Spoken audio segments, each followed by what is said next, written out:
Good evening, everyone. Sorry about the delay. I'm not compass mentis tonight. I don't know whether I'm here all of my arsehole. Hi, Gary. I'm Gary. I'm just reading comments and it says, Richard, I will go up on stage same time as you and we can get our medals. Sorry. Medals? Yeah, because Richard were in and Gary were in. Yeah. So, yeah, they're expecting medals, but sorry to burst your bubble, but yeah, ain't got no medals to give. Will you hold my hand? Oh, dear. Oof. So, yeah. It's been an uneventful day today. Thank God. Pass me a cup. Yeah. I've been able to relax and decompress and... Oh, God. Hey, Get your head out of the way. I want to see your ugly mush. Go on, get away with you. I'm hovering. What for? You should be making coffee, isn't he? Mind hovering. I want to lick your ear. Yeah. As if I hadn't had enough on in the last couple of days without him licking me. No, thank you very much. But yeah, managed to, decompress a little bit, but my mind's still all over the place. Oh God, when I got up this morning, oh my word, I ached from head to toe. You know what walking I did yesterday? I must have walked about 5 miles. The body's not used to it. But anyway, so tonight's story is Hansel and Gretel. Because I'm going to do that one last week, and I was sort of, in two minds whether to do last week. Sleeping Beauty.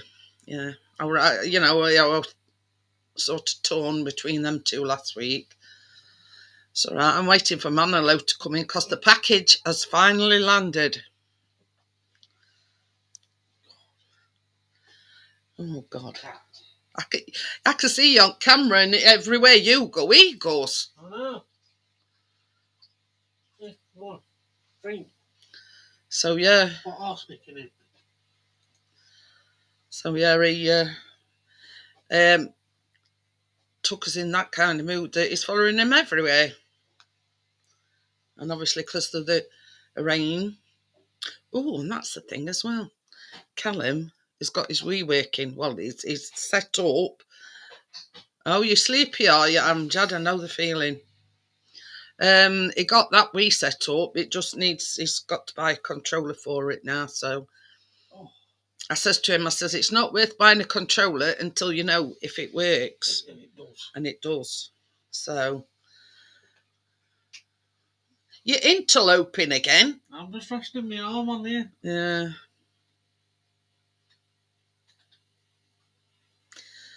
I'm going to find something long enough that I can hit him with. Why? What you been up to then, Amjad? Why are you sleepy? I just put the camera towards the window. Go and cut your hat all together. Yeah. Not even more. No. Towards the window. I know. But you mess about with, right, I've cut your hat. Hi, Tommy. How are you? Hi, Bria. I don't tell me, I don't. Oh, yeah, Sleeping Beauty. Oh, right. I get you now, Ramjad. But I forgot what I was saying now. Before somebody interloped into the picture.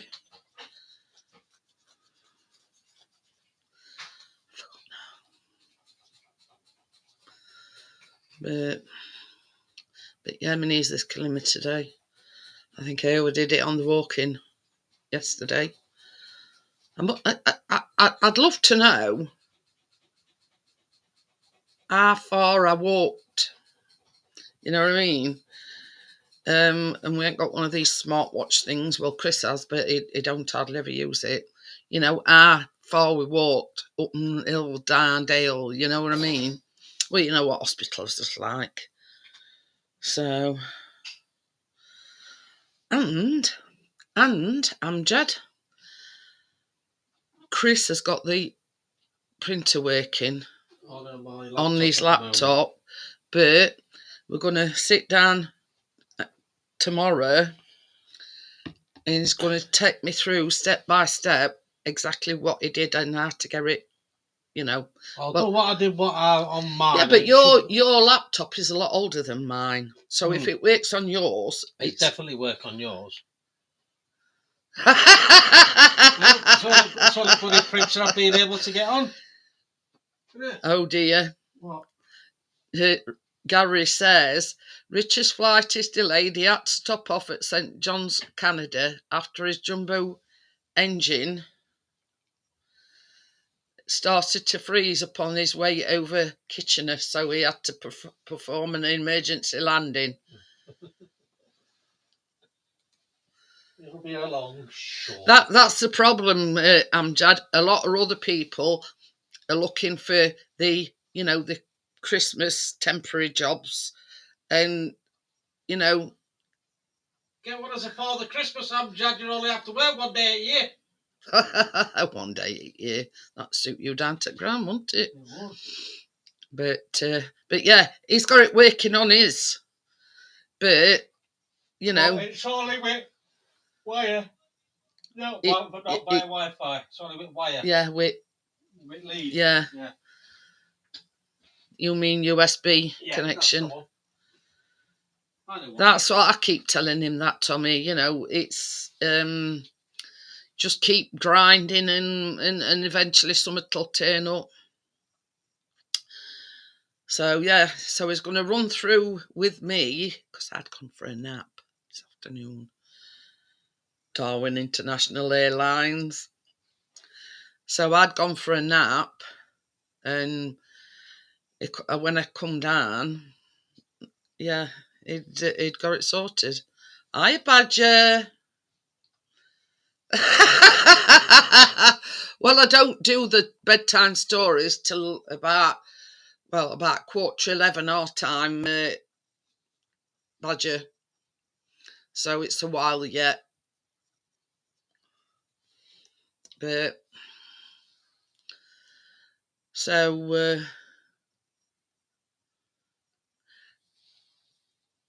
I've decided what I'm making next week.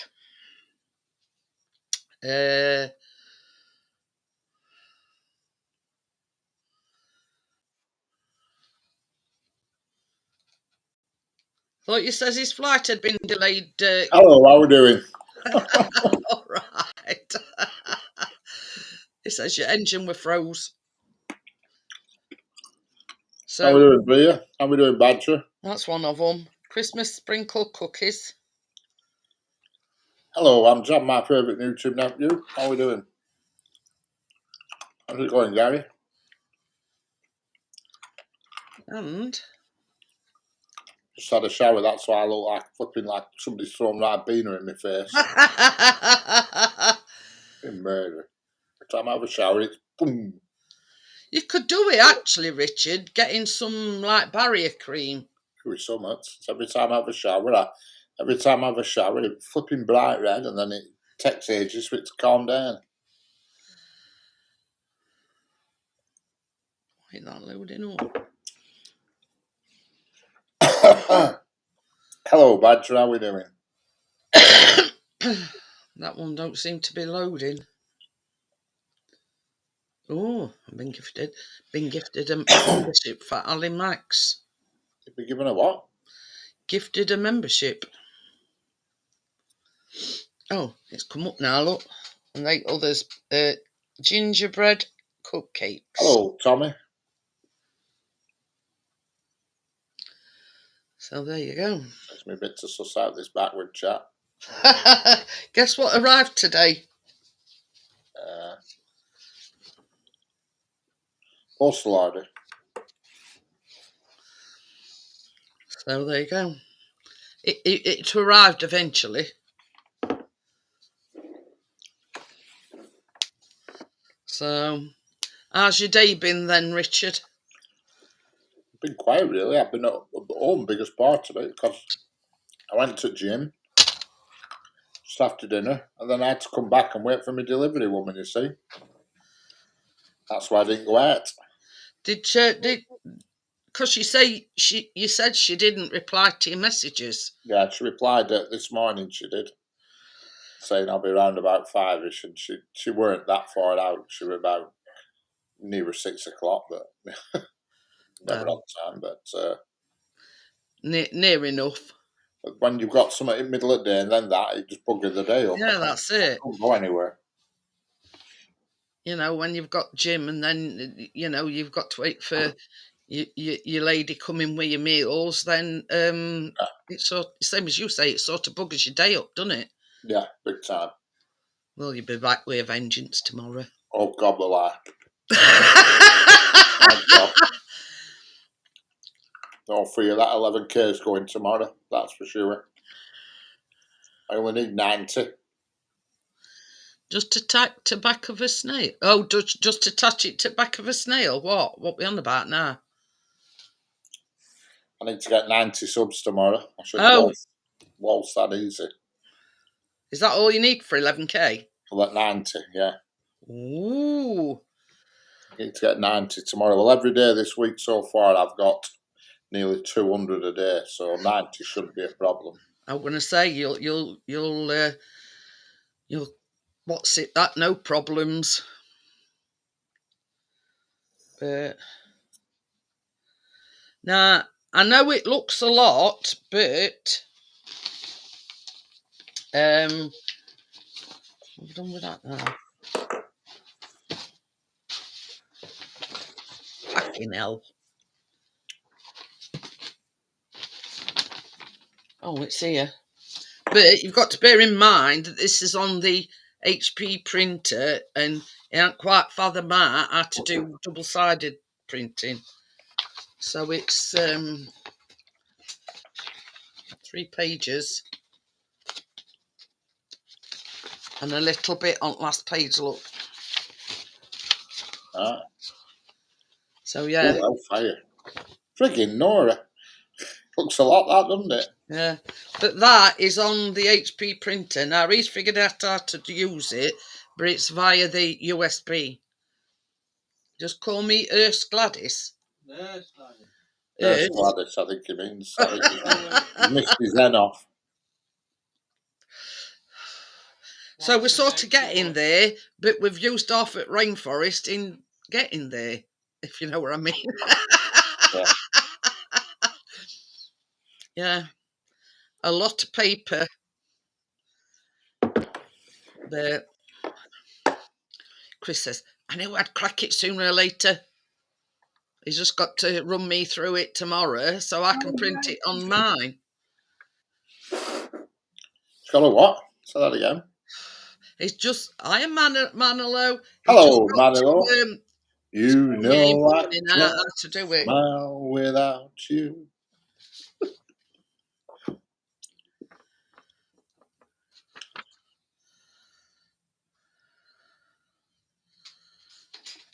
Good to his word. There you go.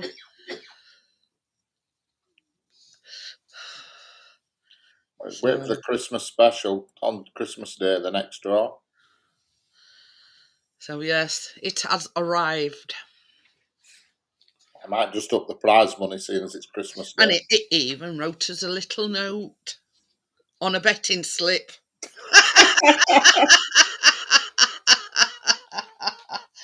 Oh dear.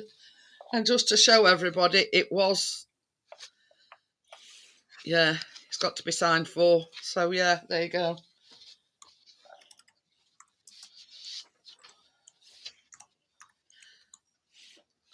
Yes, eventually it came today.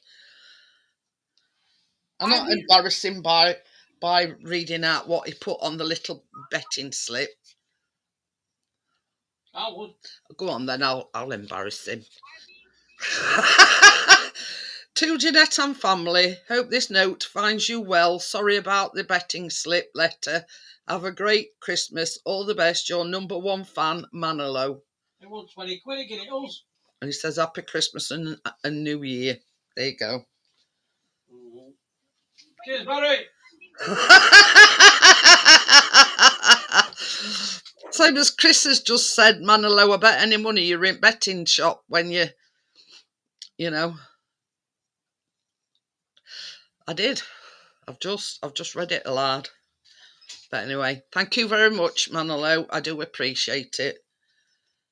Hey, Barry, put a tenner on Sheffield United getting into playoffs. Yeah, right. Telling you. Watch this space. He's been watching, what were it, Hull and Middlesbrough? Yeah. Is it Hull's Hull? losing 4-0 already against Middlesbrough. No, we didn't put no kisses on it, Gary. I'm complaining there weren't no kisses on it. But yeah.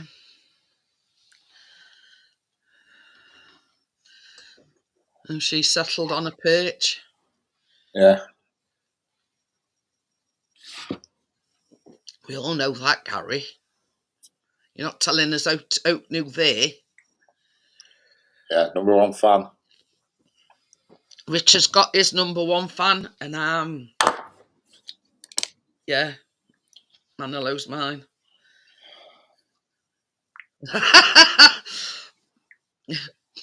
So where did the betting slip originate from then? He says no way in the betting shop. Yeah, it looks like Callum had got it, I think, on Sky Sports with Rio Ferdinand won it. Picarata as England's in quite an easy group. So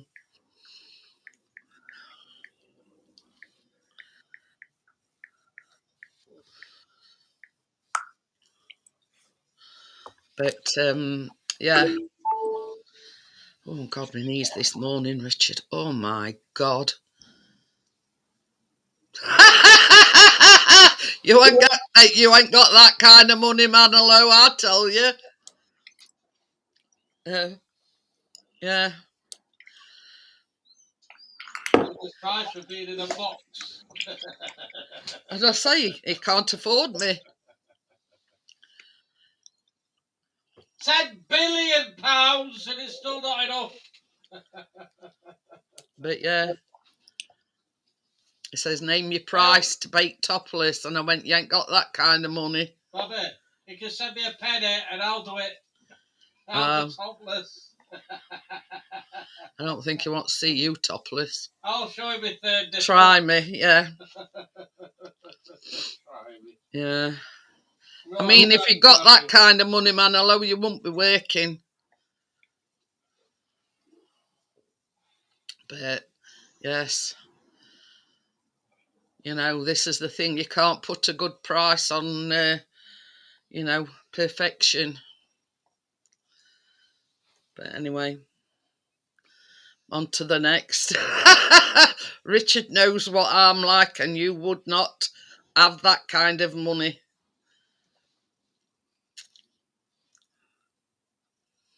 We're talking in millions. I'll send you the pen I wrote, don't we? Is that a Betty Shop special and all, Manilo?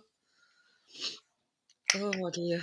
I dare to think when he wraps his Christmas in Betty slips. But yeah. We're sort of debating whether or not to get Christmas tree put up this weekend, Richard. Oh well. Oh, it's the right time for it. It's yeah. We're in a debated, you know, we're in the debate stage. Chris is not bothered about putting it up at all. You know what I mean? But I says, well, you've got to put Christmas tree up, haven't you, really? Bucky pen, can't beat it. But yes, it did make me. It did make me laugh, Manolo. Hi, partners. How are you? Okay. So Hello, what's on the menu this week then, Richard? I forgot off the top of my head. Can't remember what the hell's on it. I can't remember anything that's on it off the top of my head. It's in my list. Bray says her tree's been up since second. Creamy Cajun chicken, chicken jalfrezi, Chinese chicken with salt and pepper fried rice, spaghetti bolognese, and beef chili con carne. No, chili con carne I'm not all too fussed about, but all others sound... it says best £20 I've spent this year.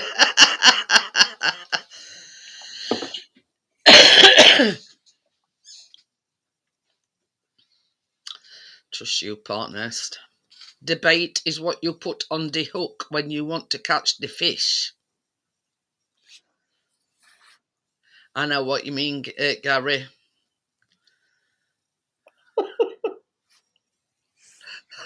Badger's waiting for me to making mask and gloves. God, we've got a what's it bunch, haven't we? A perverted bunch. Mask and gloves and topless and all. 200 oh bloody phone 25 years ago, not 255 years ago. What? Really common. Top late guys. I'm sure you mean late. too late guys. I Oh, bought her a shite. yeah. But yeah. On the 18th, we're at 18th. We've that's when we met 25 years ago. 5 years too late. But anyway, it's I haven't actually got it yet, but I'm thinking of what do you call it? Where you go when you people's not supposed to know who you are, so you put a mask thing on. Swingers party. No, masquerade ball. All right. Thought you were on about one of them swingers party where you all treat your car keys in a bowl like. Well, these masquerade balls are supposedly people go incognito and you're not supposed to know who they are. Ah. But yeah, I've sort of gone with that look because I thought that cat mask, and if I'm wearing wig and all, it might, yeah.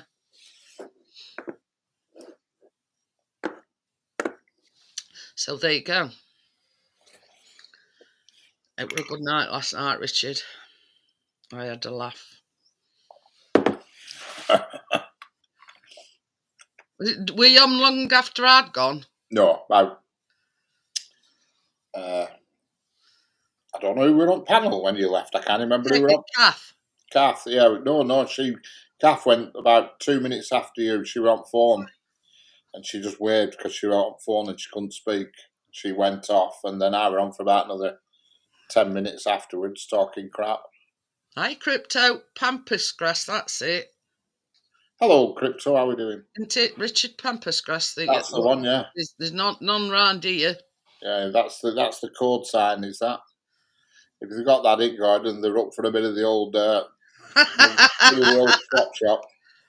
Those pampas plants outside the house is the call sign. Well, Correct, there's none round here, Gary, I can assure you. I once delivered a fish tank to a place in Bromley Cross near Bolton, and that garden were full of it. So when we got to the door, this woman come to the door and she weren't wearing a right lot. That's for sure. She was ready for yeah, action. she weren't wearing clothing that you would normally wear on a normal day. I'll tell you that much for free. Hi, Tim. But I were only fairly young then, so I weren't interested in the more mature woman. If I'd have gone back now, I'd have been straight in there. I were a lot younger then. I was like. So she didn't turn your head at that time. Well, no, I was like 20 years younger then, so it didn't roll my boat. If I'd have been my age now and I'd have gone knocked on the door and she'd have come to the door, I'd have said, "Come on then, let's." If you're willing, I'm able. Yeah. But I was only young then. But I remember it well because my mate went a week later to the same address, delivering to the same address. And? What did he say? He went in and had a bit of a to-do with him. And joined the party. He was single, you see. He lived on his own. He was single. I was married at the time. I'd only been married about, 5 years. But he was single, so he delivered, and he did deliver. Oh, yeah. My Ma's neighbour has those in his front garden. He is a bit of a fur boot. He says, I'm going to save her delivery. I'm going to save her delivery. It's I'm going to save it till last drop. Then if it get drags on a bit, I'm not to go anywhere else. Don't need to go anywhere else. So he didn't want to be rushed. Correct. He didn't. It would be no good if he'd have gone during the day when he still had half a wagon load of stuff. So he made sure her delivery was the last one. So he got nowhere to rush off to afterwards. No, he certainly weren't in a hurry, that's for sure. So were it a regular thing then?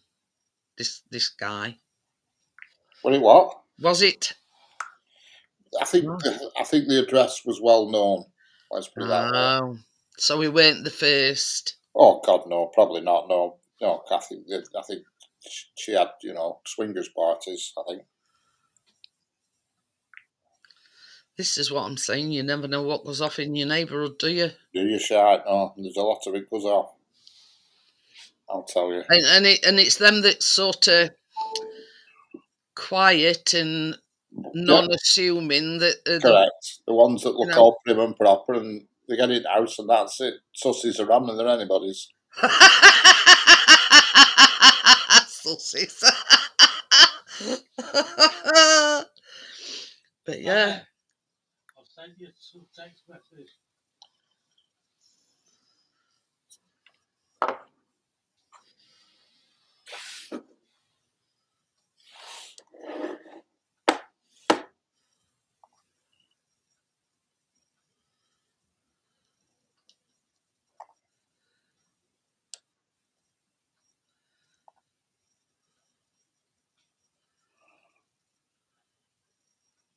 Who's that? Nigel Bro. So are you going? Mm-hmm. Free ticket. It's all right. One of his mates that he used to go to school with, he just sent me a text message that this Nigel sent Chris. Apparently he's going to the match tomorrow because him and Mrs. can't make it. She's been down at A&E. So he's got 2 free tickets to match. I thought he had a season ticket, Chris, is it not? Oh, no. He hadn't had a season ticket for it. He had a membership, and then when everything went tits up coming out at, he decided against it. All the Amazon parcels buzzing on the doorstep is a giveaway. Hey, I tell you something, Gary. Skank on end, she's got that much rubbish on her doorstep, it won't surprise me. Because when we come back from hospital, I went, look at all that rubbish. And Chris says, well, that's tidy. I says, well, I hate to think it when it's messy then. But yeah. But yeah, you never, I mean, Richard already knows about this. According to Ivor next door, is a guardian angel. Well, she must know he sits at that end of the room, because we kept hearing somebody shouting, and I went, "Somebody is shouting your name?" It's been shouting since 9:30. Half Oh, nine. Tim, how we doing? I've not heard her. Anyway, I says, "Somebody shouting your name?" So he opened the door and he says, "Yeah, it's Ivy next door." So we went out and he says, "What's up, Ivy?" I fell again. Now, because he says, "Is your front door unlocked?" And she said, "No, it's locked." Yeah, it's locked. So we had to do his Mission Impossible thing. He had to go across wall. He nearly did a rusty nail and all, Richard. Why don't you just give him a bloody key? Anyway, anyway, so it goes across wall, then over the fence. Were the patio doors unlocked? They're wide open, one of them. Somehow got. Anyway, so she says, "I fell again." She says, "I just can't manage to get myself up." So anyway, and she's fell out with her daughter again. So Chris, when she says, "Oh, you're my guardian angel, you're my guardian angel," Chris says, "What are you going to do?" He says, "If we ever win lottery, Ivy." Penalty. Bye back. So she says, "I'm coming with you." She said that to Chris. You win lottery, you don't want to having to pick her up every other bloody day. I know. That they were her exact words. Chris says to her, "What would you do if we won lottery and moved away?" She says, "I'd come with you." I thought, oh, thanks. You know, she's made her mind up before, From that. You see, the thing is, Richard, as well, I can't understand. It's getting a regular occurrence. And I can't understand why she don't have one of these medical things. Oh, why do you not have a falls team at council that can come round and assess her house and put all gear in so she can't They fall? probably have done, Richard. And she's probably sent them packing. They have one at our council, a specialist falls team for old people, and they go round to their house and they give them everything they need to help them. Yeah, they assess them, Put whether or not handles on stuff and everything so they don't fall around. I mean, even I've had all bump, all paperwork about these medical Went things. to my mum's and they put her an extra banister in, so she has 2 banisters instead of 1. But yeah, I mean, the sensible thing to do would be to have a medical It don't have to be one of them things around your neck. It can be a watch or anything. But same as I said to Chris, we can't always be here when she falls. Yeah. And she told Chris that she'd fell out with her daughter. So I don't know. She's a right stubborn old coot. You know what I mean? She still sees herself as being independent and being able, but she's not. I mean, it's abundantly clear that she needs something, but she will not bow down to it. She will not accept that she needs help. Simple as. But what can you do? You know what I mean? Yep. You can't force them. And I suppose this is probably what she's fell out with her daughter about. You know what I mean? How old is she? Well, it's a bit debatable, really. Because not Carol, why am I thinking Carol? Anyway, her daughter, I don't know what, what's the daughter's name again? Leslie, that's it. She told Chris that she were 85. Now, she told Chris today that she'd had a birthday in October and she were 89. Well, surely her daughter knows her own bloody mum's age. God forbid.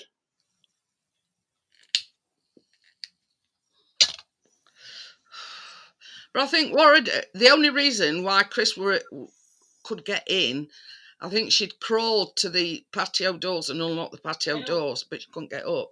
I don't really scratch my balance a bit, so I'm I've just said he nearly did a rusty nail bit.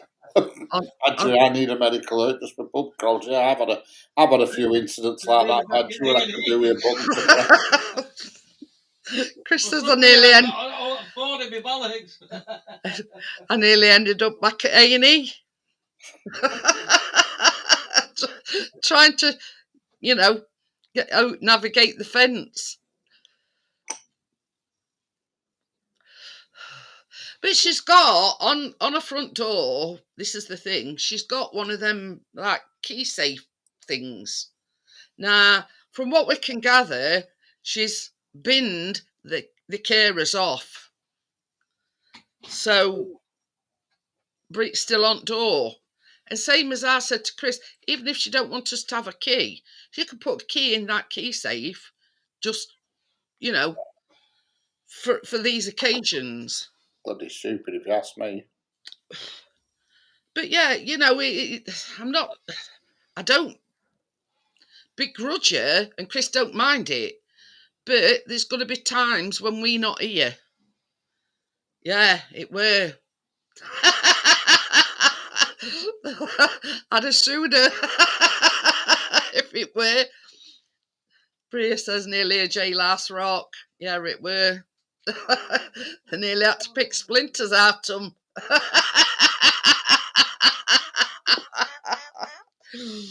Oh, dear me. He come back and he went, I nearly come a cropper, he says, climbing over that fence. He says, you know that song that Richard sings? He says, well, that was nearly me. He says, but it was splinters in my bullocks. But yeah.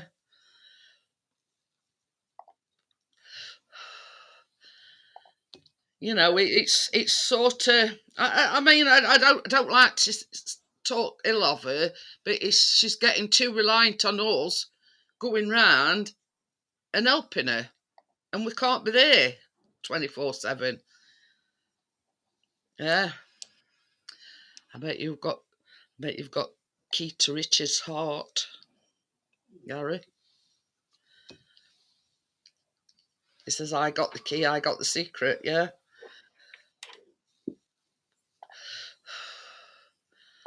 But, I mean, that's not the point, Bria. She says stick a gate in fence. It's not the point that she's relying on Chris.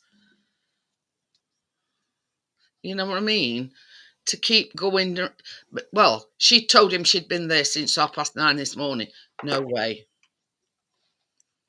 No way has she been there since. We only heard her shouting his name. I don't know what time it were. What time were it when I messaged you, Richard? I don't know. Oh, it were late afternoon. It were late afternoon. Yet she reckoned, she told Chris that she'd been shouting since 9:30. Yeah. She kept on telling me she's 89 and she's fucking her birthday is on 10th of October. She said that about 3 times. So that gives you an idea. Yeah. Did you hear that, Richard? Yeah. She says she must have told me about 3 times that she's 89 and her birthday's on 10th of October.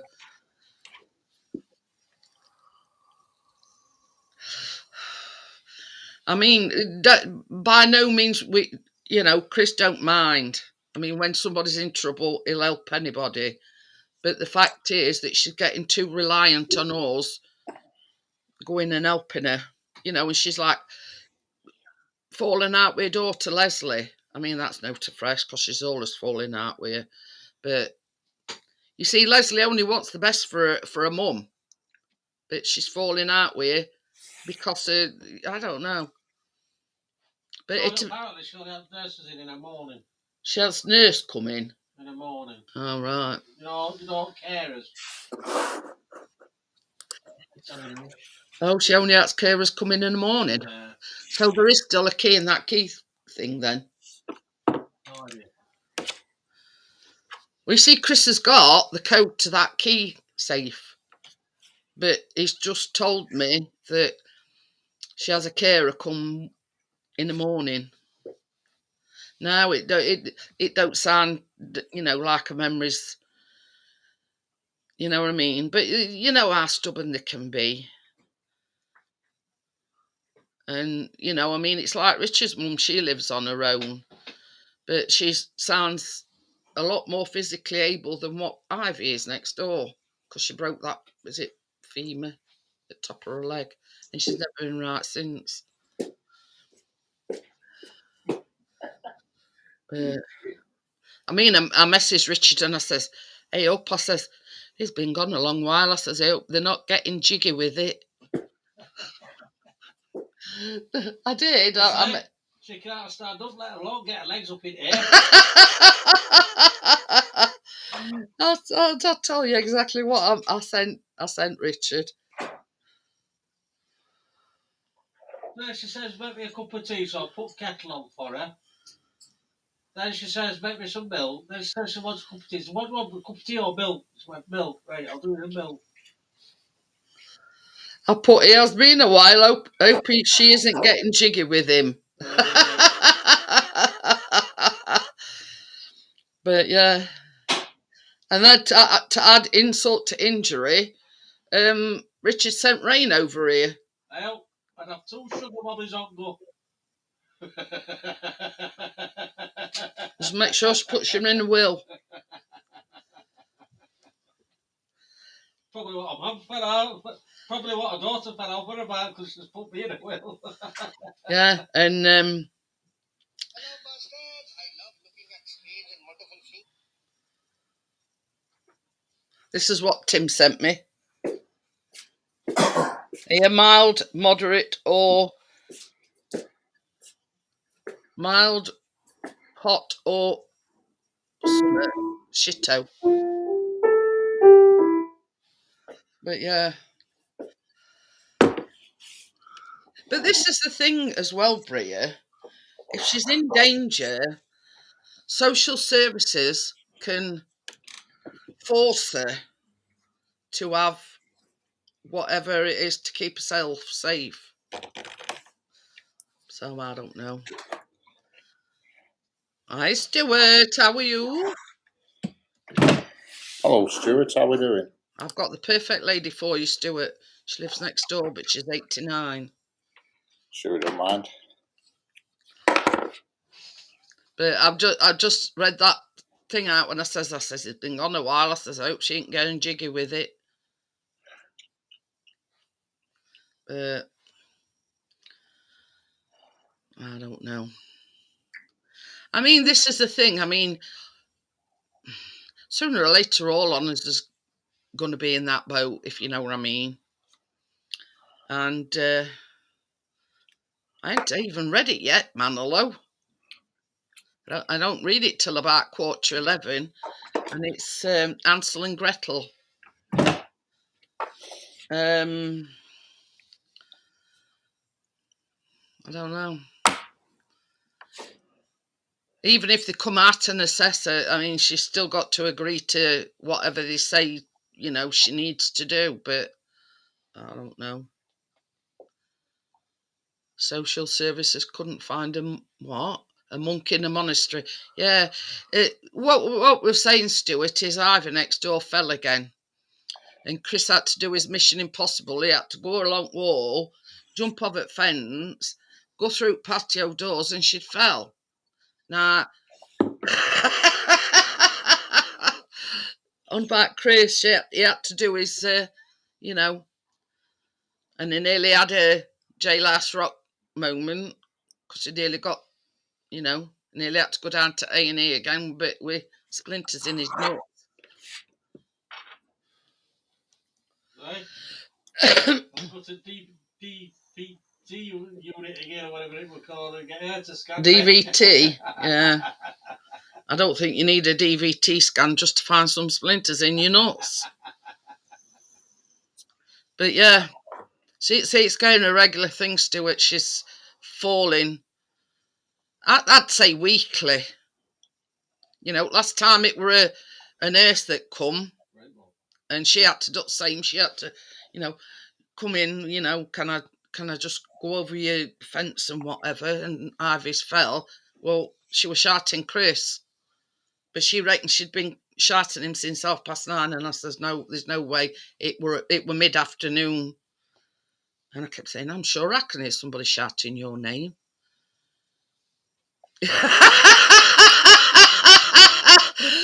Gary says Chris were doing the Grand National jumping fences. But yeah. Can't play hopscotch, let alone jump fences. Yeah. And nearly got a nut full of splinters. Hey, up, she's wandering about. Yeah. So no bloody good, I'll tell you.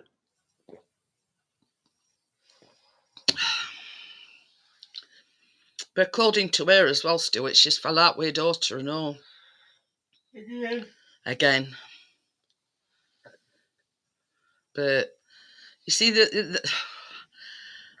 I ain't got the heart to report it, Stuart. She's a lovely, lovely neighbour, but she's a stubborn bugger. She not even have a medical alert. Yeah. Because see, he said to her, it says it's front door open. She says, no, it's locked. But yeah. I mean, to be worth, maybe. Bria says it'd be worth checking key safe to see if there is a key in it. He has, unless they've changed code, but I don't know. Might have changed it. I know, but it's, how can I put it? That's the daughter's place to report it, Gary. I how can I put it? I ain't got it in me to go to social services and say, well, she's not safe living at home, and then they end up putting her in a care home, and it's all down to us. You know what I mean? I just can't do it. I'll leave that to a daughter. Yeah, if anybody's going to do it, it's going to have to be a daughter, I'm afraid. And that's probably what they fell out over. Oh, she's on Bailey's again. Who's falling out with you? Oh, that's what they fought. Leslie has fell out with Mum Ivy. Putting her in a home. I said that's probably what they fell out about, because she's Does Leslie live nearby? Eh? Does she live nearby, her daughter? No idea. Does she live nearby, baby, Leslie? I have no idea where she lives. We don't know where she lives. But what can you do? I mean, this is the difference with your mum, Richard. Your mum's very physically able, if you know what I mean. Yeah, I mean, she's not mega able, but she's not bad on her feet. She gets about. She can still operate washing machine and hoover and mop and stuff. And cook. She still cooks stuff. She's just, going a bit. Or she's just a bit of a nut job. I mean, this is the thing, Bria. Even if they gave her a medical, I doubt she'd use it. That's how obstreperous she is. This is the thing. I mean, Richard, you were on about you got a patch for your mum's. Yeah, mum has a thing round her neck with mobile phone in it, but she doesn't carry it around with her like she should do. I ring her up and I say, "When do you answer?" So it were in the other room. I said, "That's a lot of use." They're very, very independent when they've lived a long time on their own. Well, changing subject. Richard, is it here? Yeah. I did half an hour live stream with our chat. 265 views and 2 subscribers. That's what you see. And we're here for an hour. I will say, Gary says you don't know who will move in next door. But this is the thing as well, Gary. Not all the houses around here, but it's like half and half. Half for places for people and half for council, right? Now, there's one empty, sort of like over that way. And that is the places for people house. And they put it up for sale. End of the day, it's not your problem, really. That's it, I know. It's for a bloody family to sort it out if there's an issue. Exactly. Have you not got your daughter's number? You're not very well organised here, are we? I mean, I'd have asked for your This daughter's is the number. But thing. This is the thing. You know, like when she bashed her head, and they were all blood, and Chris knocked door down that time. Leslie got to hospital before they did because the ambulance service had informed Leslie that her mum were on her way to hospital. I'm surprised you haven't got Leslie's number, though, to ring her, to contact her. I'm amazed you've not asked her for it and said, look, how it happens, I can ring you. If we ask Ivy for it, she'll probably get it third degree. Why do you No, want Leslie's ask number? Leslie when you meet her, when you see her. Why have you not asked her for her number? Then at least you know you can ring her up. I know that, Stuart. And say, look, this has happened again. You need to sort this out. Yeah. You know what I mean? As well, I mean, you've got to be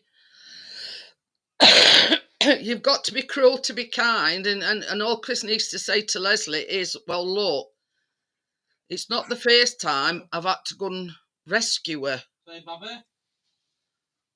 I've got that Salis website, baby. That's Savalis Auctions site. Yeah. How much you wanting for that starting price? That that one on. Yeah. 90 grand. What? That, as I've just told you about, that were places for people and they got it up for sale. Chris says he's just gone on estate agent site and they want 90 grand for it. That's cheap, is that? By today's prices, bloody hell. I mean, they're not bad houses. 3 bedrooms. But yeah. You won't get nothing in this town for that. Door that open and closes properly.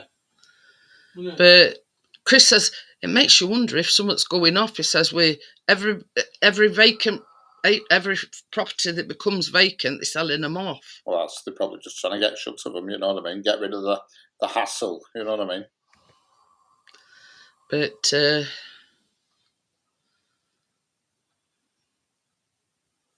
daughter knows you are being used. That's wrong.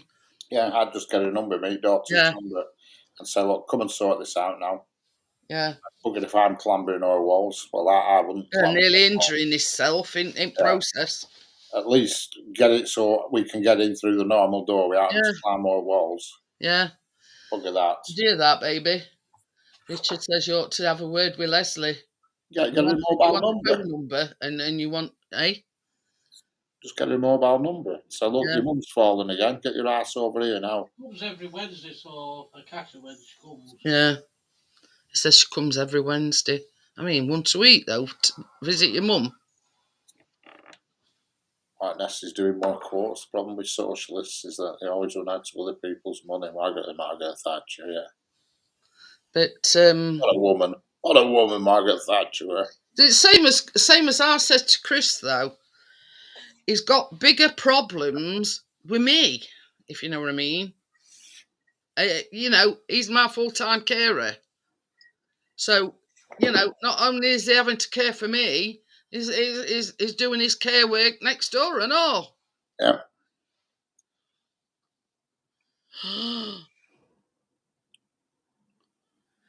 Yeah, 90 grand's an out for an ounce. I mean, you get one here for that, but it'd need a lot of work doing. It'd be absolutely buggered. Gary's just said his next door to me was a dump, needs made a refurbishment. It sold for 85 grand. Yeah. Well, the one opposite me. More than 30. The one opposite the terraced house, directly opposite from me, needed fully renovating, and that sold for 275 before it were renovated. 275,000. That house across from me. Hey, look. We live in the wrong area, Gary. Up for 200. Rich is in affluent area. When they go for mega bucks. Correct. I'll tell you for free now, if Thatcher were back alive now and she were Prime Minister now, we wouldn't have this bloody nonsense that we've got nowadays. I know a lot of people hated her, but by God, she didn't take no shit. We wouldn't have all this crap that's going on now. You can't hold the flag up. You can't do this. You can't go here. You can't go there. There'd be none of that. Yeah. She put it. I reckon I ought to go for go for Prime Minister, don't you? I don't want put no shit. Correct. Send them boats back where they come from. No doubt about it. She pissed a lot of people off, but she stood by her guns, and she certainly wouldn't have allowed this to go on that's going on now. No way. It's twinned with the sewage works. I mean, they always say, well, what she did to miners. She didn't announce to miners. Arthur Scargill did that to miners. Not Thatcher. But, yeah. I mean, it's not a bad area where we live. I mean, there's just odd, how can I put it, people that are bringing the estate down. But yeah, I mean, where that's situated, it's odd skank every now and again. Where that's situated, it's sort of close to tram lines, close to doctors.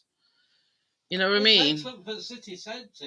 10 minutes in car, 5 minutes on tram, jobs are good. Yeah. So I mean, I don't think a lot of them need a lot doing to them, if you know what I mean. No. But yeah, I mean, somebody could move in it straight away, I would imagine. If somebody were to buy it. Here, Gaza. Correct, Garrett. But yes.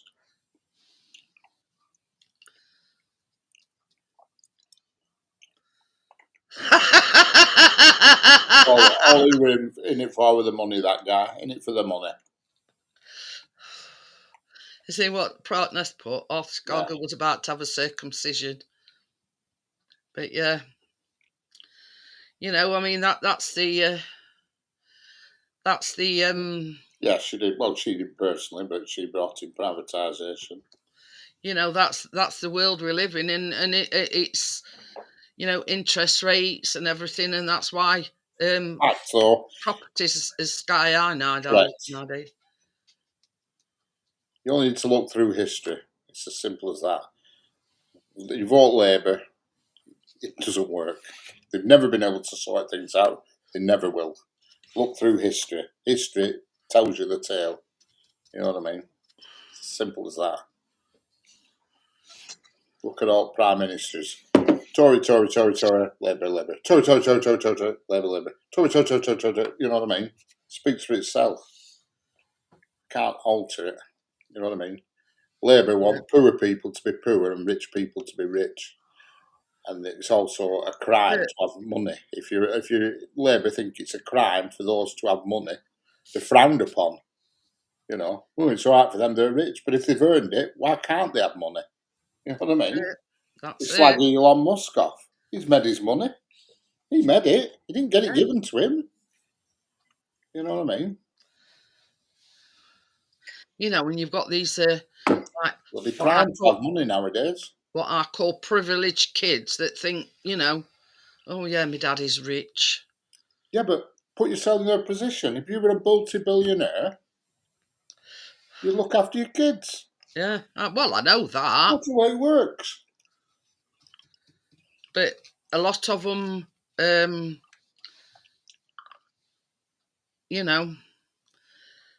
think they owed it, if you know what I mean. Well, if the parents are rich, that's the way it works. I mean this is the thing. This is the thing. To my daughter, get out to work, you bum, and here's an old rotten car to drive around in. But that's what I'm saying. They get everything handed to them on a platter.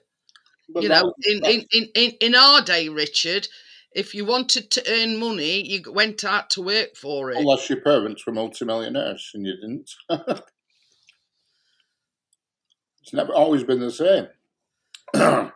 You can't chastise people for being rich. We've always had the work ethic in our generation. Because you've had to. But if your parents were multimillionaires, you wouldn't have the work ethic. You know what I mean? It's just the way it is. You can't, but you can't make it a crime to be rich. But we seem to enjoy doing it in this country. Oh, bloody hell, Lord, there's plenty of money, all right for them. Well, they've earned it. If you don't like it, get off your ass and do something to earn it yourself. You know what I mean? It's simple. Richard Branson hasn't always been rich. He's made his own money and he gets chastised for it.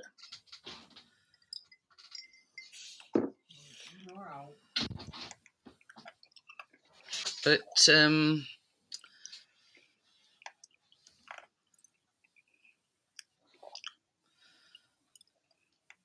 anyway, we're not talking politics. Somehow we always go on to it. Yeah, bloody lefties. Can't be doing with lefties. Bugger off. This is, and I'll tell you something, and I'm being truthfully honest here. I haven't voted for years because I know they all piss in the same pot. Yeah, if you haven't voted, really, you're not entitled to an opinion officially. I ain't got an opinion. All right, I thought you just went on about rich people and stuff a minute ago. Well, yeah, I'm just no. That was about work ethic, Richard, not about, you know what I mean. Should always go out and vote. Should always make sure you vote. But yeah, you know what I mean. I never, you know, we weren't poor, but we weren't mega well off, and you know, every Sunday, me and my sister used to wash my dad's car for 50p. 50p. Yeah, do you charge him that much, you miserable bitch? And it were him teaching us that if you want anything, you work for it. That's what I'm saying. But you know, I mean, we weren't destitute or anything, but we were just, you know, I think you'd call us middle class. You know what I mean? End of the day, you should always vote, whoever you are, because there's no excuse, because you don't even need to go to a polling station now if you don't want to. You can vote by post, you can vote millions of different ways. But you've got to vote. But if you don't vote, you keep ending up with clowns in. But Keep ending up with bloody Labour idiots. Boom and bust Labour. I mean, I were watching the news thing tonight about that guy that he ran people over outside a mosque or something, a Jewish mosque, and he was trying to get in, and he'd supposedly got a bomb round his waist, and he was saying that he got shot, but the bullet that he got shot with was a police bullet. Not intentionally, but he says it went in here, this side, and come out his lower back, and his pal behind him got same bullet and he died. Yeah. Now, he don't bear any grudge against this, against the police, because they're only there trying to protect everybody. Problem with police is they're damned if they do and they're damned if they don't now. Yeah. If they don't denounce, they're called, and if they wade in and do something, they're called. They're slagged off again. They can't win at the moment. Can't police. You know what I mean? Well, it was some sort of Jewish whatever. What's supposed to be? Okay, justify this too. I'm not justifying anything. But anyway, it were where the Jews were, you know, doing the religion. But anyway, but yeah, I don't know what you call them then. What do you call them? Place of worship, whatever.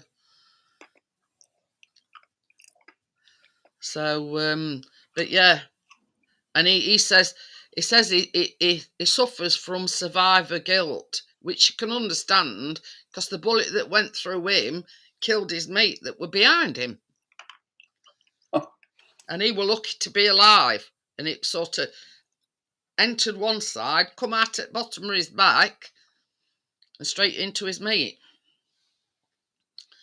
But, same as he says, at the end of the day, the police were there trying to protect us. This bloke had got a bomb strapped to him. I don't know whether it was real or whatever. But, it's coming to something when you've got to have a security presence at a place of worship. Yeah, but that's the way the world's got. That's the way it's happened, and it's going to get like that. There's nothing we can do about it. That's it. Problem with this country is nobody stands up for anything. 50p. 50p here. It's only 20p around here. 50 pence here, and a lot of them now don't even take 50. They only take a quid, and you've got to put your card against bloody thing. Oh, yeah. Sort of, there was sort of a bit of a funny thing. Barney the dinosaur dumps rubbish. What? Barney the dinosaur dumps rubbish. It was dead funny. I don't know whether anybody else has seen it, but it shows you this person in one of these inflatable dinosaur outfits. We're in Ireland, isn't it? Eh? We're in Ireland. And it's so funny. So it's funny, but it's serious, if you know what I mean. Anyway, this bloke checked his CCTV, and it shows somebody walking across the street as brazen as you like in this inflatable dinosaur outfit, and they dumped some rubbish over fence. And then, in an act of defiance, as they were walking off, there was this lamppost, and he goes swinging round this lamppost. It's dead funny if you see it. You know what I mean? And it says, I thought at first, he says, it were my mates playing a prank on me. He says, but I text everybody and, all right, own up, were it you? And nobody owned up to it. So this the mystery of the dinosaur fly tipping.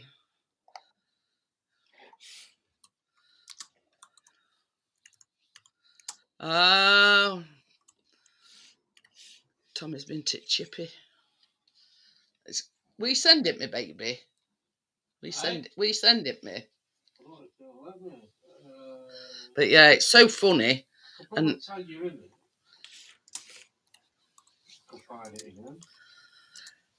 hey up, Bria.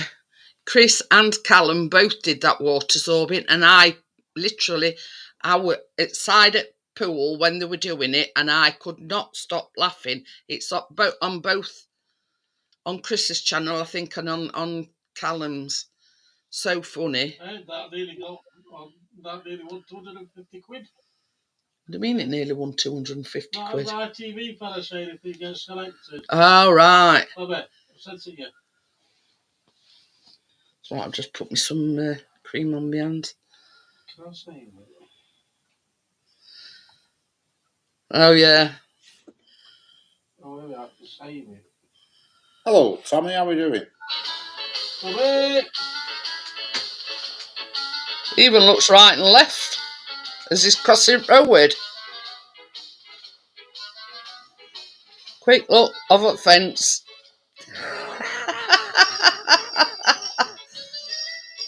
Hilarious.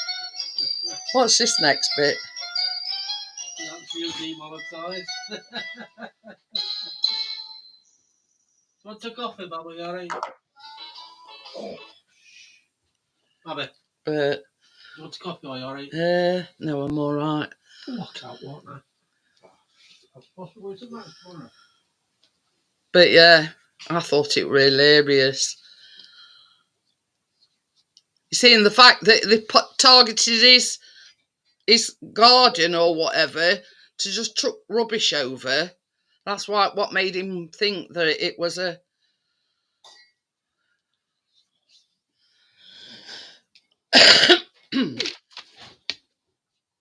Let me see if I can find it for you.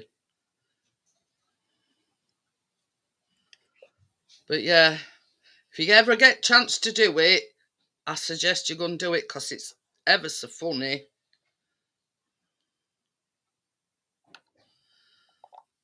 What's headline? Have you seen this dinosaur?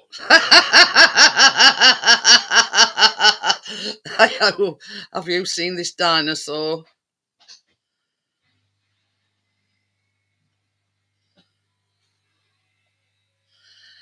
Hello, Vanessa. Hi, Vanessa.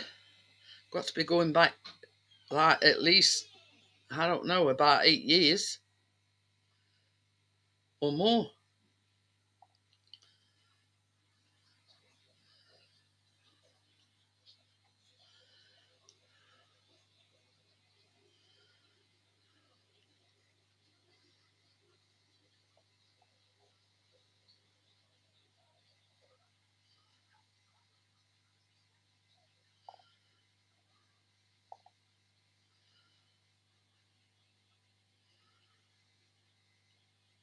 You see, we went. I think it were Park Resorts. I think it were that we went in.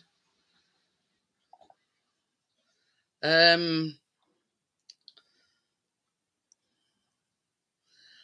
yeah, it were part of, you could pay to, go water sorbing.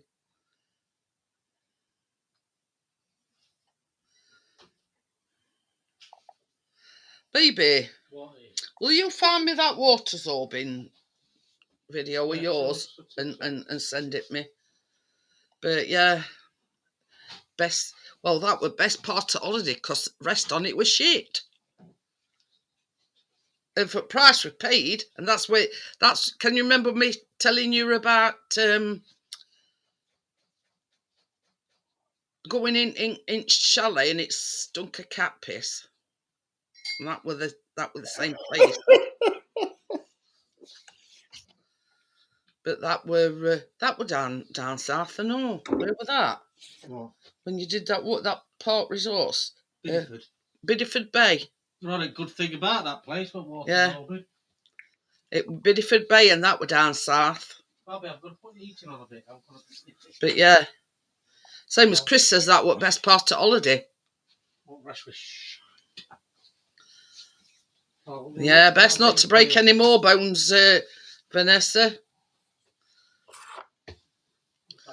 But yeah, Bideford Bay, I think it were, yeah. And the price that we paid for holiday, it was absolutely shite. Shit all. Cat pissing chalet. But yeah, and we had to bugger off that day, and they supposedly did this, I don't know, to get shut at smell. The humidifier, or whatever you call it. And anyway, we come back and it was still the same. And we actually left a day early. Because that's where it were, Bria. Bideford Bay. Never to go in another caravan, or what happened last holiday? No, that was chalet. Oh, chalet, yeah, that was it, yeah. Where's she gone? I don't know, I haven't seen her for a bit. Who's that? Where the hell she is? She can't be far unless she knows Bideford. She must be in the donut, but she's on Snowball. It's not Bailey's. You'll have a job. Really? Yep, she's in donut. As soon as I open this door. Oh, I can see her now. Yeah. As long as, when she always knows when you're talking about her. Well, as soon as I open this drawer, because she knows her laser pen's in there. She's straight to the if I rattle in drawer, she'll be straight looking. She knows the laser pen's in that drawer, so that's it. She's straight up. I think it must have been, Bria, because it was sent like it were on the carpet just outside the bathroom. And yeah, 698 views, that's not. I do plan on visiting. Yeah. Oh, excellent, Vanessa. We'll show you the sights. Just let me think of something. Yeah, This is the Worth looking at. something worth seeing.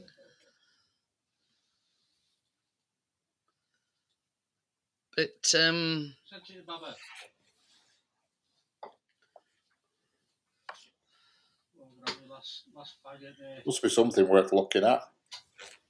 Can't think of it off the top of my head, but there will be. and one place to avoid Vanessa is London. Oh, no. All right, right at very centre, but Well, you won't think you're in London. That's the problem. it's all right if you got 100 quid for a bag of crisps. What you're showing us here over there. Yeah, this is Chris. Yeah. Getting ready to launch. I've started recording I'll it. tell you. I want to record him going in. Well, don't you need falling in? That says I'm starting recording because I want to record him going in, and Chris says, "Don't you mean falling in?" It was so funny. That was Bloody the hell. first and last time I had to walk with it. He had to drag me out. That time he'll stand upright. That's a nearer says it's my own time you stand up right. Yeah. The minute he gets in water, that rate. No. That's what you call you don't want anybody to burst your bubbles. You see him doing Y50 thing. That's cheating. That was some music, weren't it? About 8 years. Ooh. But I still didn't have any. We had.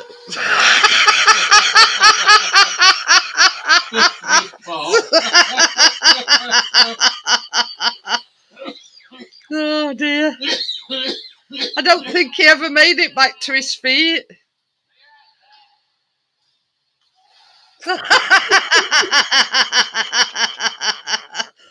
So funny.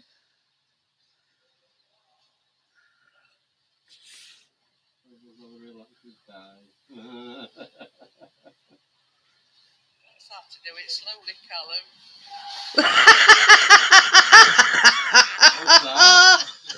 I said that's how to do it, Callum, slowly, and then you fell over.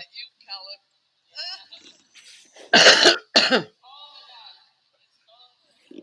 Calmer, Dad. Rather for laughing at me. Well, I'm tired. I've crossed his legs and put his hands behind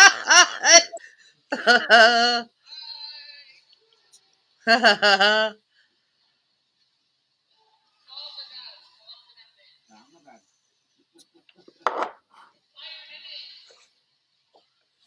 Oh dear.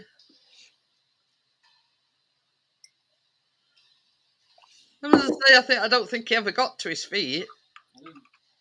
So I got out, so he dragged me to edge. I got out to crawl out.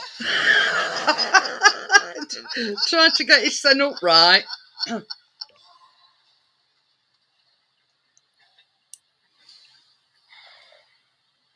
I've no idea there, Vanessa. I don't know, it got really hot inside, I remember that. She says how long does air inside I go? was on my map saying this way up. Put a big bloody arrow on it, yeah. Does he actually stand up in it at all? They're not. I don't think so. That's like me after too many whiskies. Yeah. Yeah, I've been like that in past. I think he's gave up at that stage.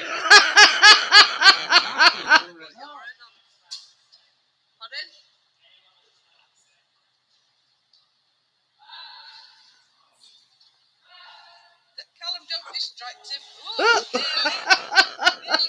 And enough of that. Yeah, you get the drift there, don't you? Yeah, can you imagine if you dropped a load of them off in France? They'd be all running across, wouldn't they? That's if they could To stand England. up. Oh, They'll be dear. running across. We'd have loads of these Zorbs coming across. Fucking them. I wouldn't say if anyone's like Chris, they couldn't even get to their feet. Yeah, Gary's put now on sale on the beaches of Normandy for a smooth crossing over to Dover. Yeah. For all our ethnic friends. Right, But yeah, can you imagine that? Just tell them it's a big race and they'd all set off at the same time. We'll say if it's out like crazy, they'd be, you know, they'd still be in France this time tomorrow. Oh, it was so funny. You know what I mean? And I don't think he ever made it to his feet. No. But Yeah, I mean, that's it. Grippy socks, maybe. Yeah. you know, people they'll say to you, "Oh, it looks easy. You just get in." It's not as easy as it looks, I tell you. I mean, I wouldn't have attempted it. I didn't. I went in it.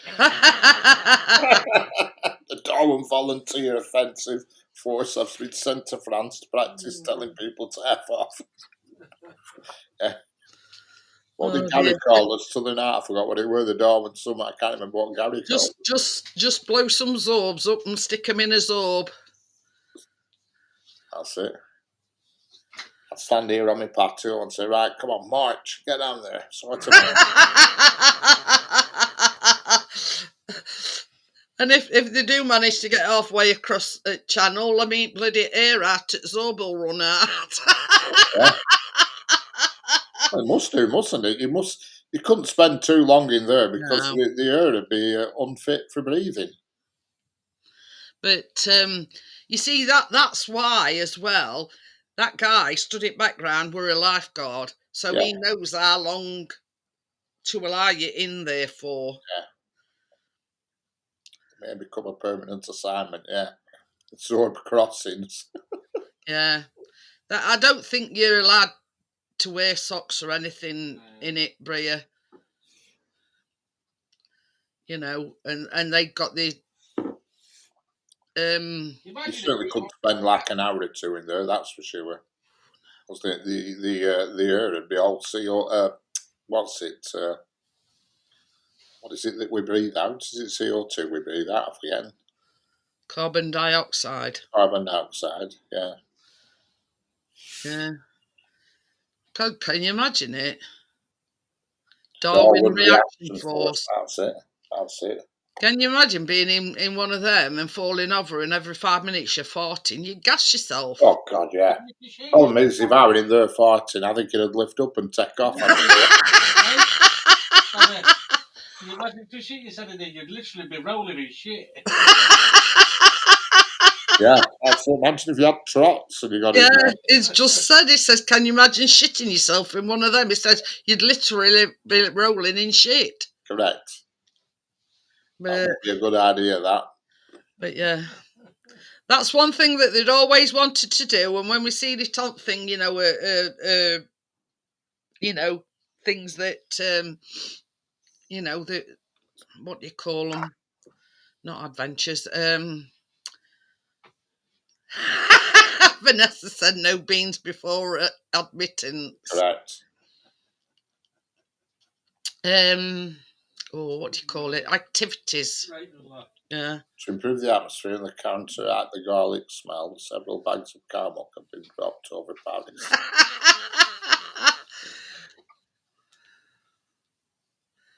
At least it's not raining here now. No, because you fucking sent it over here. What? Right. I said, at least it's not raining now. And I said, no, because from about 4 o'clock till about 7 o'clock, it were really windy here. It blew bloody wheelie bin over. It were here. I reckon you've sent it over here. Cardboard bin over. You know, the one that you put your cardboard in, the blue one, it blew it over. It were empty, thank God, but it blew it over. Chris, this is no word of a lie, it were our cardboard bin today. And all Chris did, you know that box that the printer came in, he put that outside it bin. And they didn't take it. They won't take it. Right. Usually take them. Yeah. You're allowed to. Did you take the polystyrene out of it and everything? Yeah. It weren't polystyrene, it were them... I know what you mean. Like cardboard end bits. Yeah. All right. Well, they're all right. But, yeah, because it were full, Chris says, oh, well, he says, I'll put it outside it bin. He says, they normally take, you know, if your bin's full and there's something outside it bin, they normally take it. Well, we have two here, cardboard ones, because I nicked one because there were one constantly outside my door, this blue cardboard bin. Nobody used it. It was empty. And I thought, I'm sick of this, and I've nicked it, and it's now within the confines of my place now, because I've got two massive cardboard boxes in my vestibule. You know that my Yeah. piano came in, and they're massive, they're tall. I can stand inside them, and I'm going to slash them up with Stanley knife and put them in it. But the thing is, they talk about recycling, and it's like Chris. Anything that goes in that cardboard bin, he flattens it or takes it to pieces, so Yeah. it's flat. But one cardboard box outside a bin, and they didn't take it. Oh, That's poor, that. And he'd only said to me last night, he says, because cardboard bin's full, he says, I'm going to put that printer box outside a bin. He says, they'll take it. yeah. It's unusual, that, really. I mean, they're not so bad. We're saying that. We see our bin man lives on this street, so we all know him, Martin. So Yeah. he's all right. He always makes sure whatever we put out, he takes, because we know him. Our bin man must have got out of bed wrong side. I was a punk rocker. You see, even though he's in 2025, he's still a punk rocker. But yeah, they took everything. But they hate wheelie bins. Bin men despise wheelie bins. They hate them. I know when I worked for Pendle Council and I drove the bin wagon, it were bin bags, and that they preferred bin bags because the wagon barely needs to stop, and they can just launch them in from any distance, and it were 10 times faster. Wheelie bins, it's up to back at wagon, 2 at a time, and it slows job down. They hate them, the bin men. They preferred bags. Yeah, Brad. At least they didn't have to do what they did in our time. Richard Wick's bin on top of the shoulder and empty it in, like, physically. They'd have them. Oh, you ask any bin man, he'd have the bin bags back tomorrow if he could, because But the yeah, wheelie bins have really slowed them down. couldn't understand why he wouldn't take it. I don't know. Probably just in a, job's worth mood this morning. I'm not picking that up. It should be in me. Yeah, but I mean, if they'd have looked in our bin, I mean, our bins, all our bins has got his numbers on, they'd have known that the bin were full.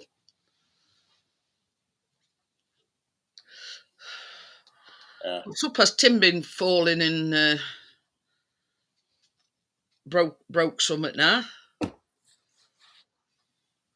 What's he done?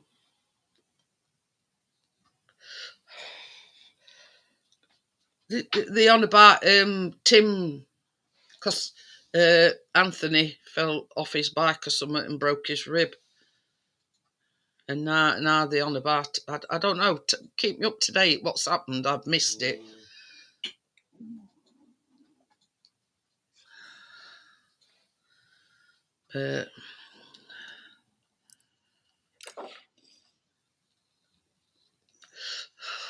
That's one thing I've never done. I've never broke a bone in my life. I've only ever broke one, my wrist. Chris has had several. Oh. In his hand, in his wrist.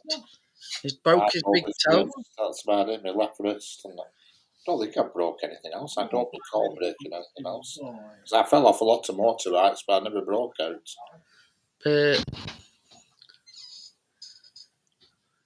In the motorbiking days. Oh, that's the thing and all, I forgot to tell you.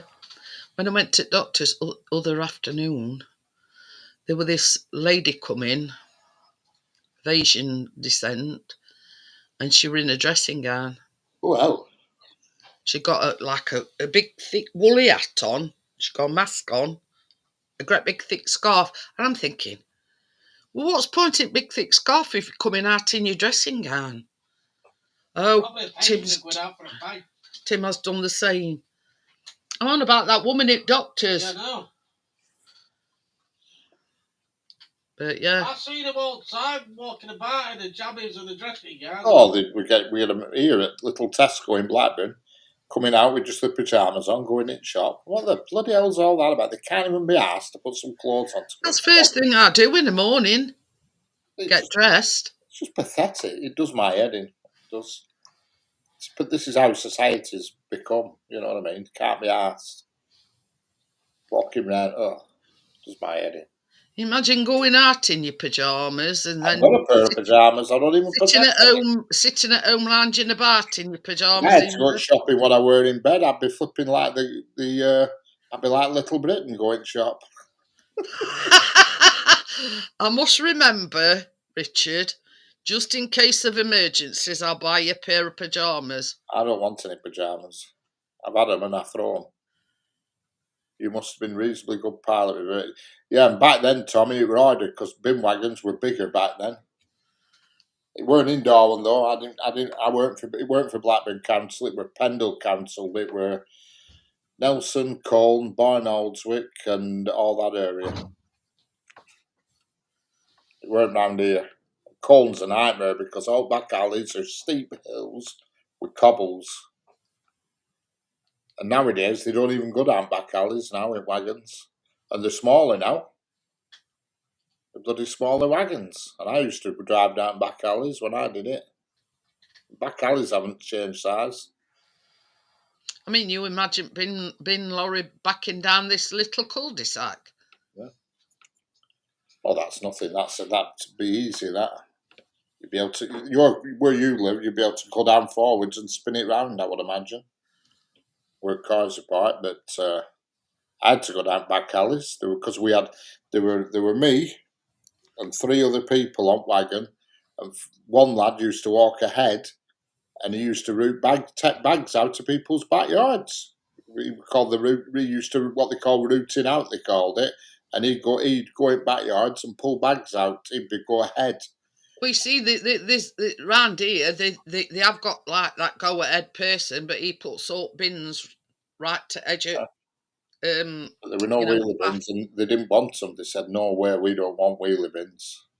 Especially in Colne, because every single back alley is on a mega steep hill. yeah. Because we had a guy come, this health and safety fella come. It was funny to wear this because it was snow, and he was giving everybody a lesson on how to drive bin wagon in snow and stuff.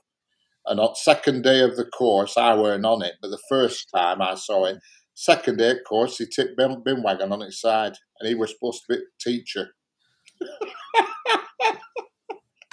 Tipped it on its side. This is how to tip it on its side. Yeah, tipped it over onto its side. He coming out of a back alley down a steep hill, and he turned left and tipped it over. Well, it was funny. Gary says Chavette's walking around in PJs to the cash machine. Yeah. They do it at the little Tesco in Blackburn.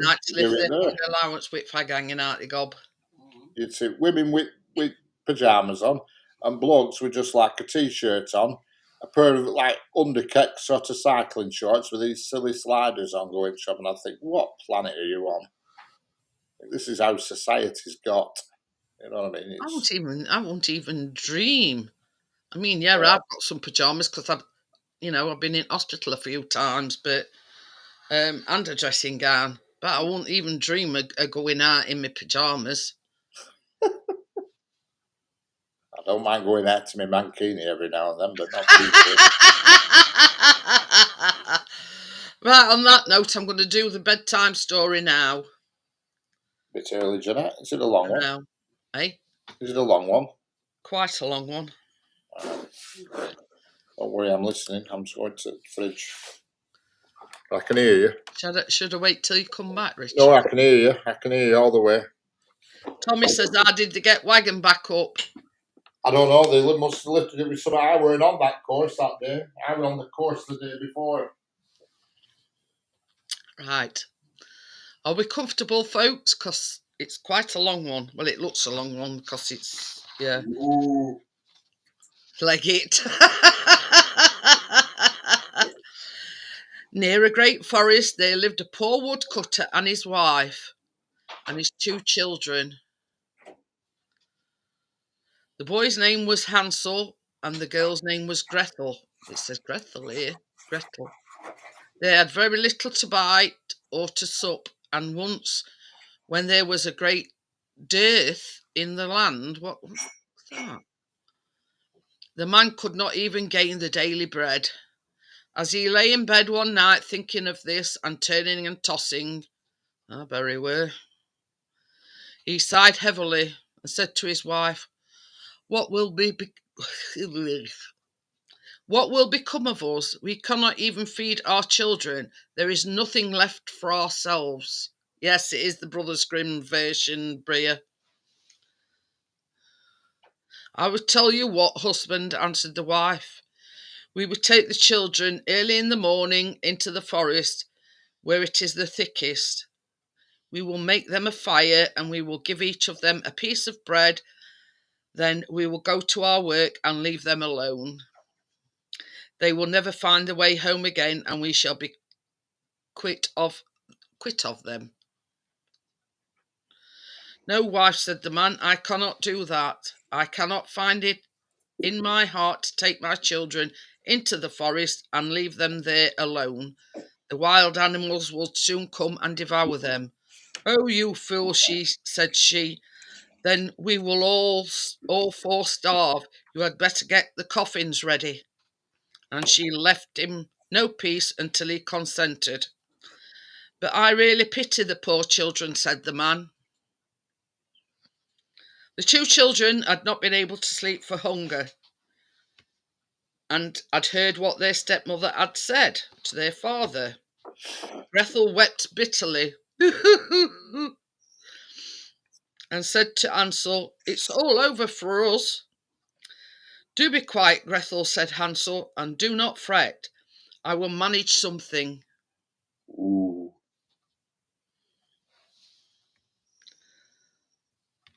And when the parents had gone to sleep, he got up, put on his little coat, opened the back door, and slipped out. Flashes in the woods. The moon was shining brightly, and the white flints that lay in front of the house glistened like pieces of silver. Hansel stooped and filled the little pocket of his coat as full as it will hold. Then he went back again and said to Gretel, be easy, dear little sister, and go to sleep quietly. God will not forsake us, and laid himself down again in his bed. When the day was breaking and before the sun had risen, the wife came and awakened the two children, saying, get up, you lazy bones. We are going into the forest to cut wood. Then she gave each of them a piece of bread and said, this is for dinner, and you must not eat it before then, for you will get no more. Gretel carried the bread under her apron, for Hansel had his pockets full of the flints. Hello, Miss Nanny. I am Miss Nanny, how are you?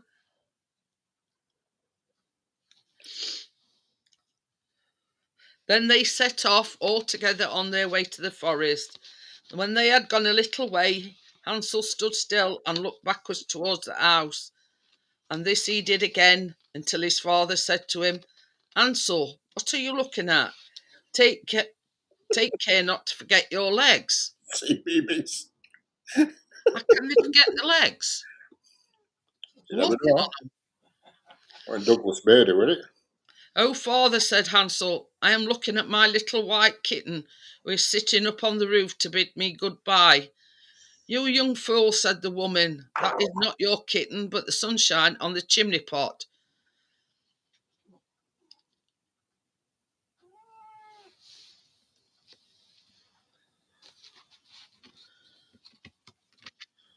Oh, well, she's lost her bloody place now. What's going on? Oh, Nini's coming up. Hi, Nini. Hello, Miss Nanny. How are we doing? Hi, can you hear me? Yes. Yes, we can hear you. Okay. Right, where was I? Just bear with us while she finishes this story, and then Yeah, no problem.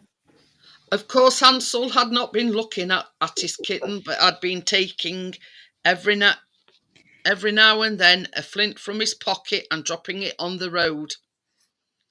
When they reached the middle of the forest, the father told the children to collect wood to make a fire to keep them warm, and Hansel and Gretel gathered brushwood enough for a little mountain, and it was set on fire.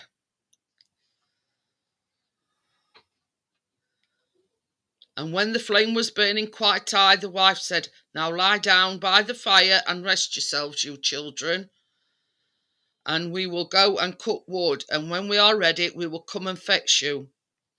So Hansel and Gretel sat by the fire, and at noon they each ate their pieces of bread. They thought their father was in the woods all the time, as they seemed to hear the strokes of the axe, but really it was only a dry to and fro. So when they had stayed there a long time, their eyelids closed with weariness, and they fell fast asleep. When at last they woke, it was night time, and Gretel began to cry and said, "How shall we ever get out of this wood?" But Hansel comforted her, saying, "Wait a little while longer until the moon rises, and then we can easily find the way home." And when the full moon got up, Hansel took his little sister by the hand and followed the way where the flintstones shone like the silver, and showed them the road. They walked on the whole night through, and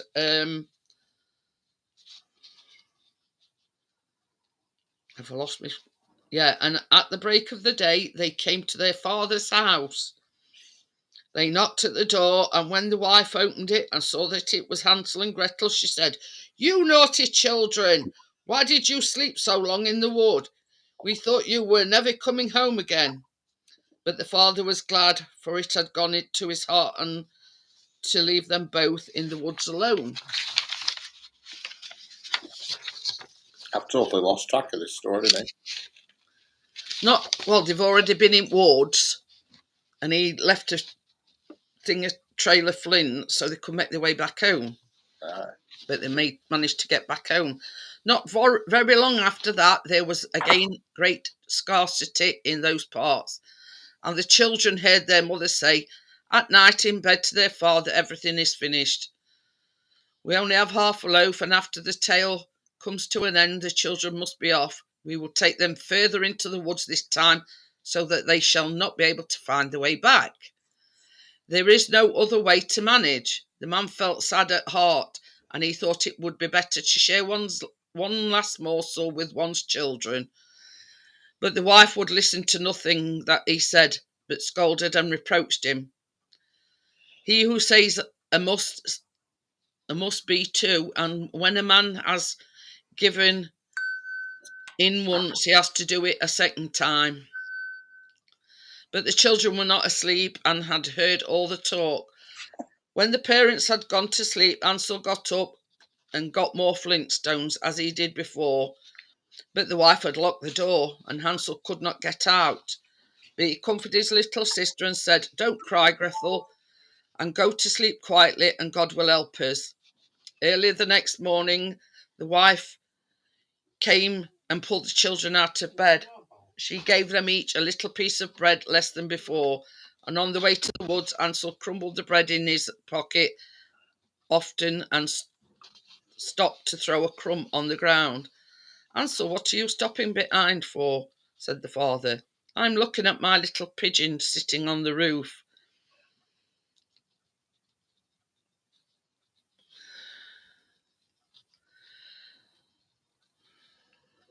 "To say goodbye to me," answered Hansel. "You fool," said the wife, "that is no pigeon, but the morning sun shining on the chimney pots." Hansel went on as before and strewed breadcrumbs all along the road. The woman led the children far into the woods, where they had never been before in all their lives, and again there was a large fire made, and the mother said, "Sit still there, you children, and when you are tired you can go to sleep. We are going into the forest to cut wood, and in the evening, when we are ready to go home, we will come and fetch you." So when noon came, Gretel shared her bread with Hansel. He had strewed his along the road. Then they went to sleep, and the evening passed, and no one came for the poor children. When they woke, it was a dark night, and Hansel comforted his little sister and said, "Wait a little, Gretel, until the moon gets up, then we shall be able to see the way home by the crumbs of bread that I have scattered along it." So when the moon rose, they got up, but they could find no crumbs of bread, for the birds of the woods and of the fields had come and picked them up. Hansel thought they might find the way all the same, but they could not. They went on all that night and the next day, from the morning until the evening, but they could not find the way out of the wood, and they were very hungry, They had nothing to eat but the few berries they could pick up, and when they were so tired they could no longer drag themselves along, they lay down under a tree and fell asleep. It was now the third morning since they had left their father's house. They were always trying to get back to it, but instead of that they only found themselves further into the woods. And if help had not come soon, they would be starved. About noon, they saw a pretty snow-white bird sitting on a bough and singing so sweetly they had stopped to listen. And when he had finished, the bird spread his wings and flew before them, and they followed after him until they came to a little house.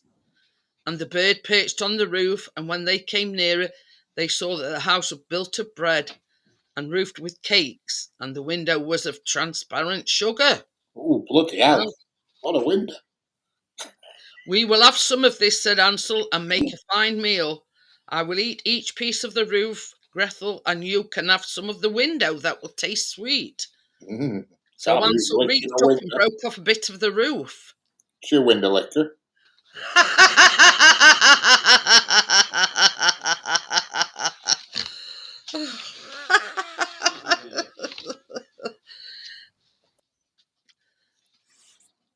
You've put me off now. So Hansel reached up and broke off a bit of the roof just to see how it tasted. And Gretel stood by the window and gnawed at it. Then they heard a thin voice call from outside, "Nibble, nibble like a mouse, who is nibbling at my house?" And the children answered, "Never mind, it's the wind." And they went on eating, never disturbing themselves.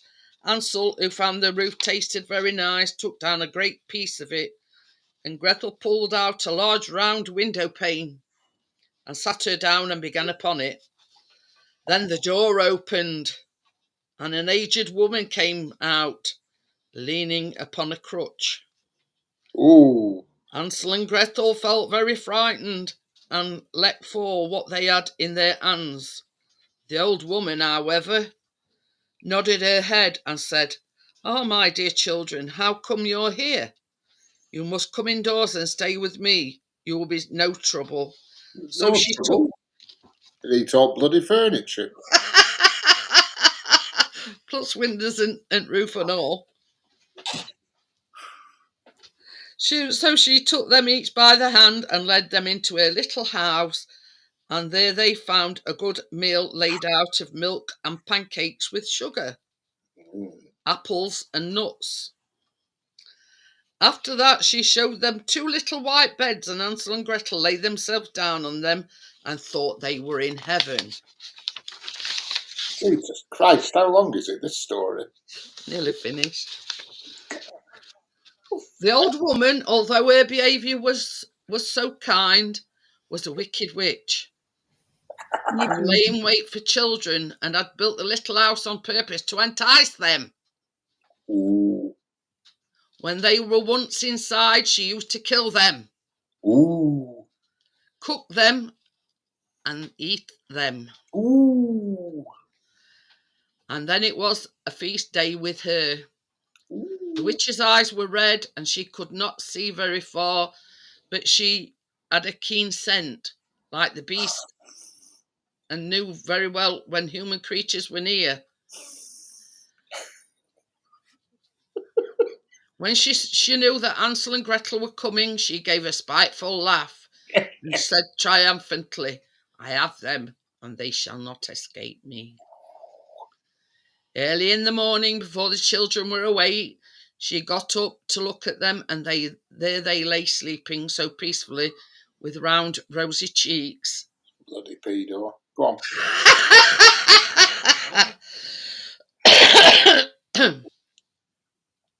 She said to herself, "What a fine feast I shall have." Then she grasped Hansel with her withered hand and led him into a little stable and shut him up behind a grating, and call and scream he might, it was no good. Then she went back to Gretel and shook her, crying, "Get up, lazy bones, fetch water and cook something nice for your brother.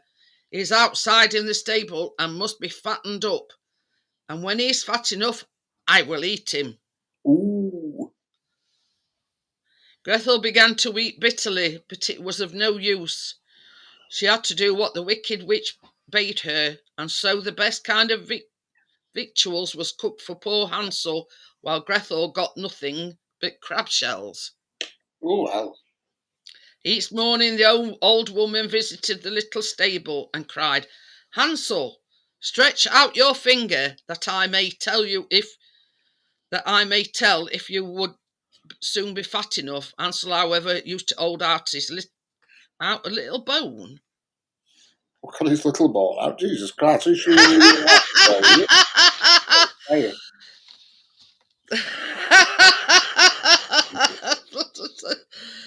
It says, this is exactly how I'm reading it. Hansel, however, used to hold out a little bone, and the old woman, who had weak eyes, could not see what it was. I bet you couldn't. And supposing it to be Hansel's finger, wondered very much that it was not getting fatter.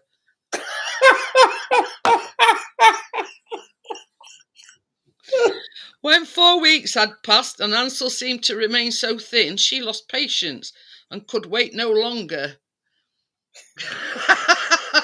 4 weeks? Not necessarily she were on a seafood. They were on a seafood diet. Oh, fire.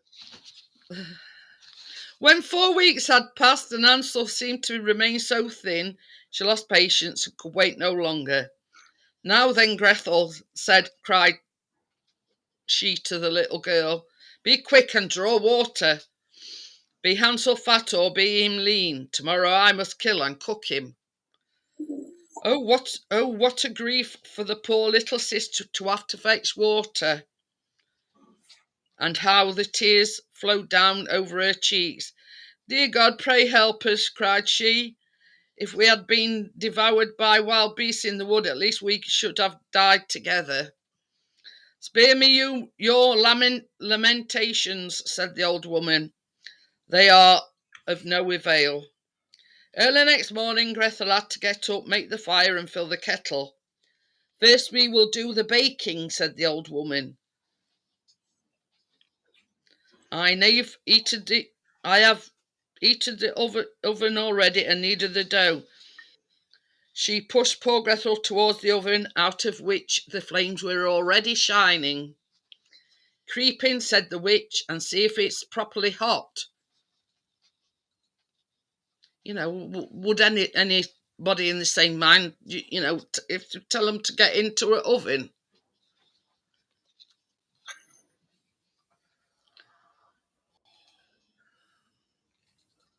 I hope she's lost her place again. No, Bill were there, but he's gone. Bill were in and now he's out. Was it Bill from America? Or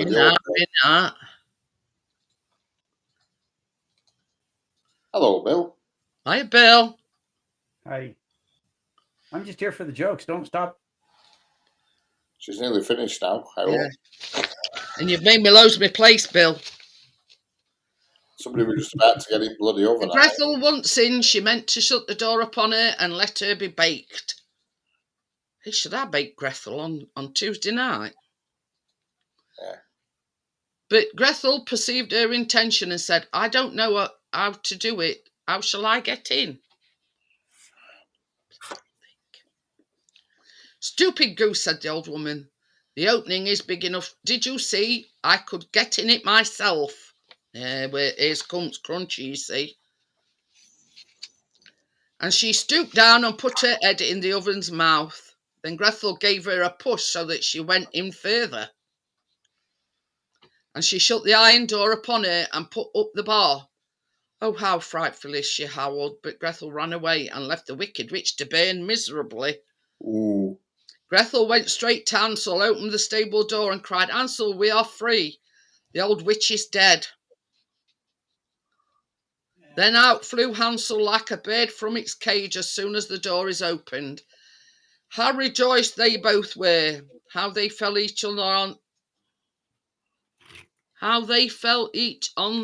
the other's neck.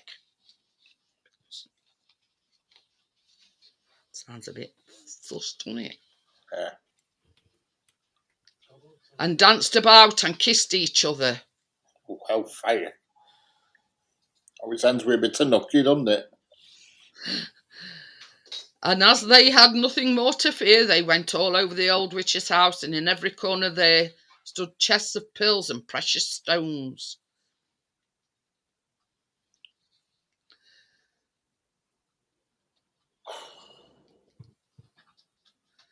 This is something better than Flintstone, says Hansel, as he filled his pockets, and Gretel, thinking she also would like to carry something home with her, filled her apron full.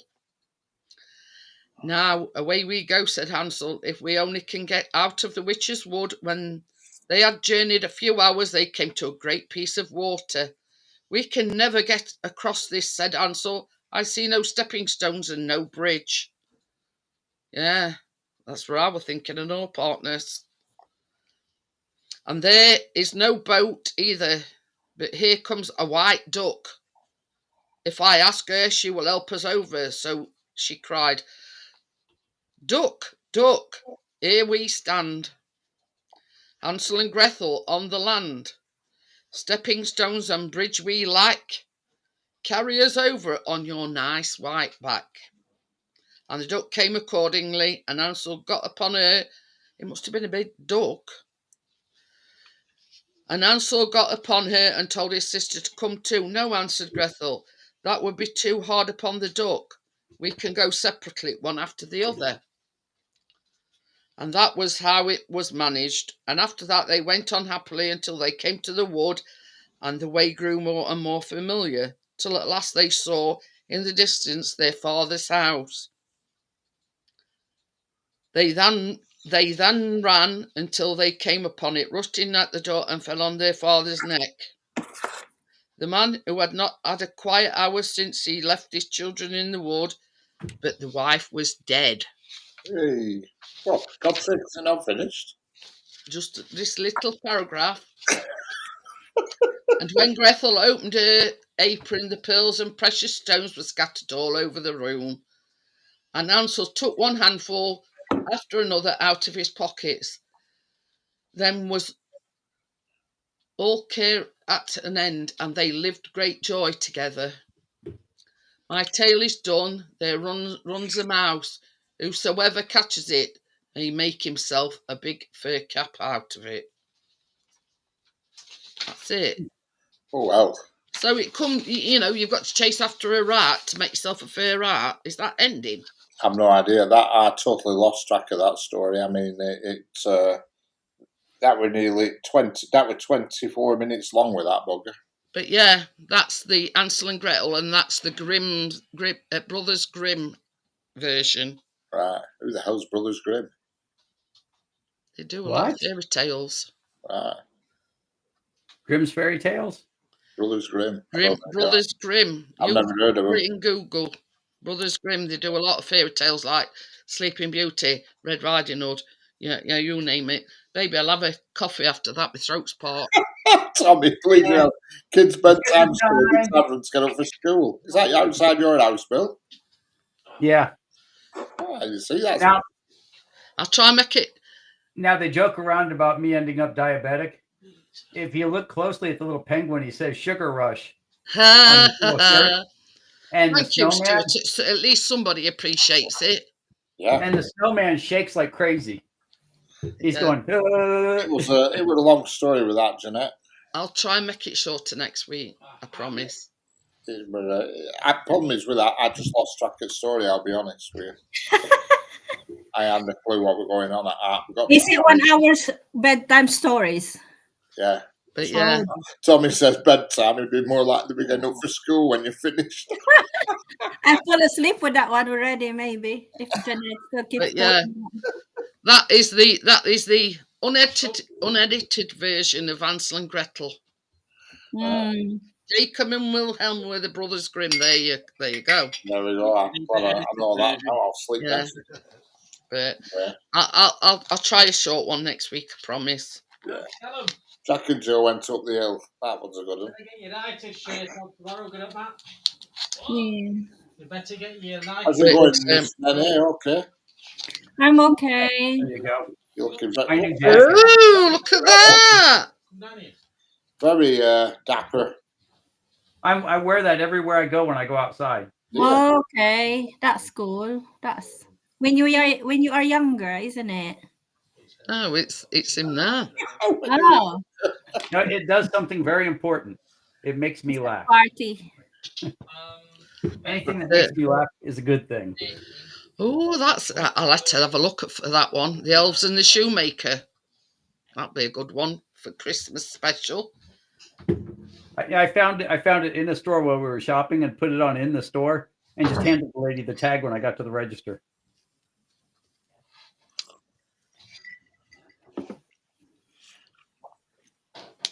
Excellent. Thought you were going to say you found about 10 grand in pocket. There's no pockets.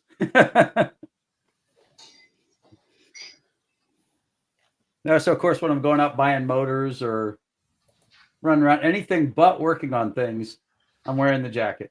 I just walked in. I was just editing videos. Yeah, we had the Germans visit this week. It was going great until they saw an episode of Bullseye, and Jim said, "Come and have a look what you could have won."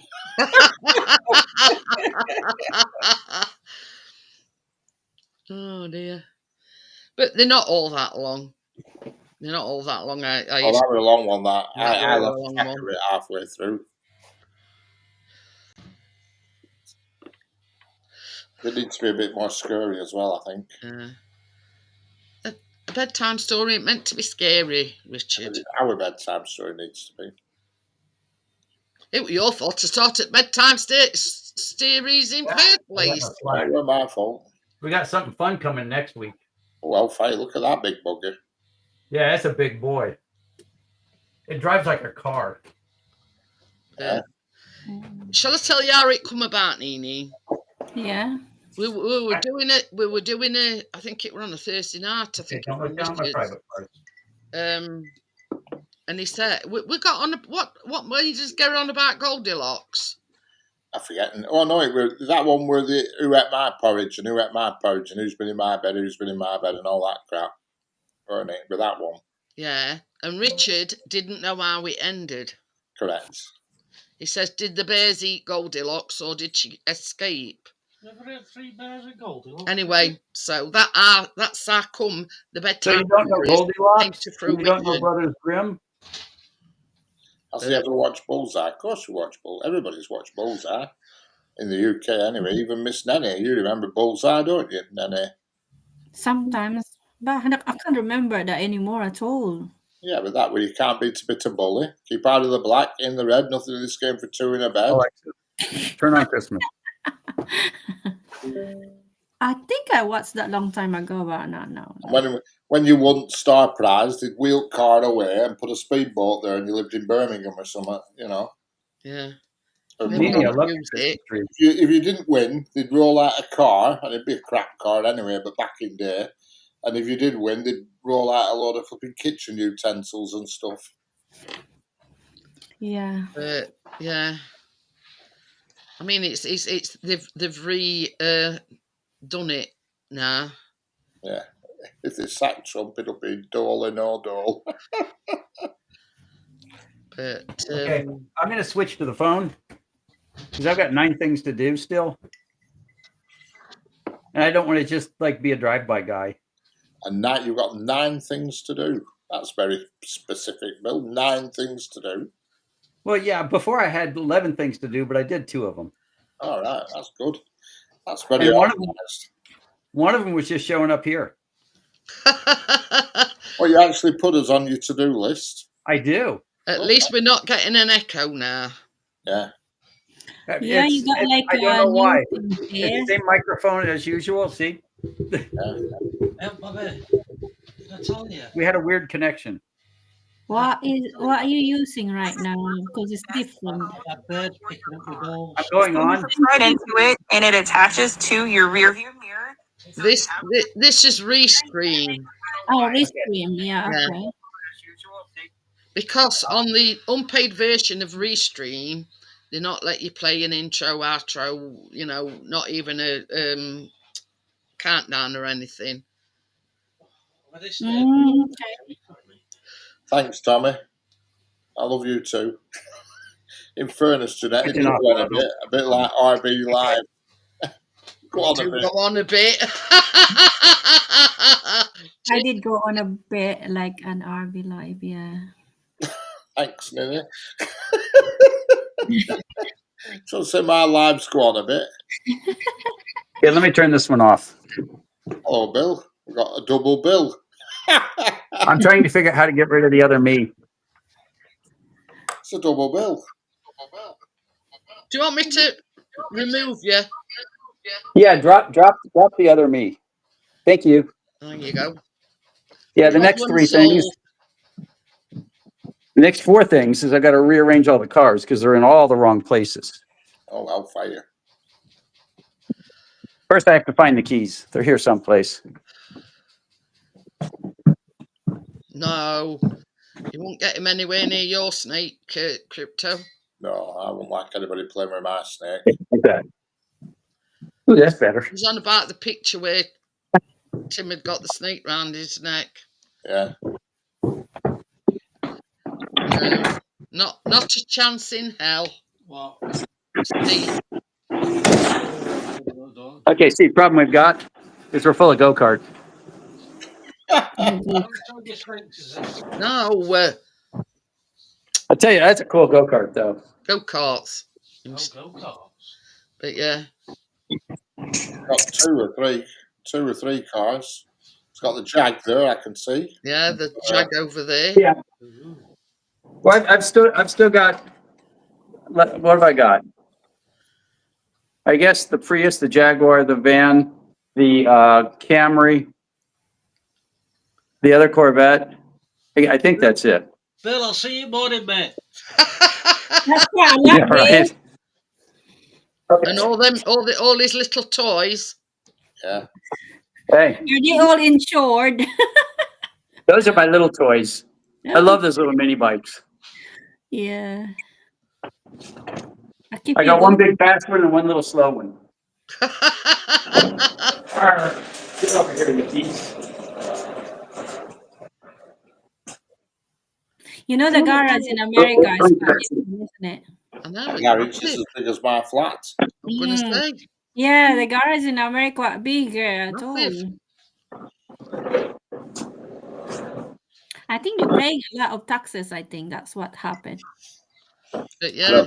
But at least you haven't taken the people's right to freedom of speech away like some other tyrannical. Sounds like you. Who might that be, Tommy?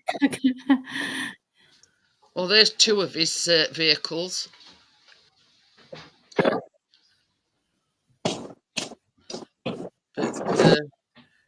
But when it's winter time, that things is quite really hard out. And I've learned that the car will just fit with that thing sitting like that. Oh, you bringing car in, are you? But yeah, I got to bring them all in. Oh, I got to bring two of them in anyway. Partner said to be happy with a garage off that size. But yeah. I've got one at back here. I just can't get my hands on it. Basically, I think built in like that in America, like some places that with the space, isn't it? But if you go to the city, it's like same with the UK. Everything in America's 10 times bigger than what we have. Crypto Yeah. said I was thinking I should get drunk and put my tree up. We've been sort of debating when to put You tree say up.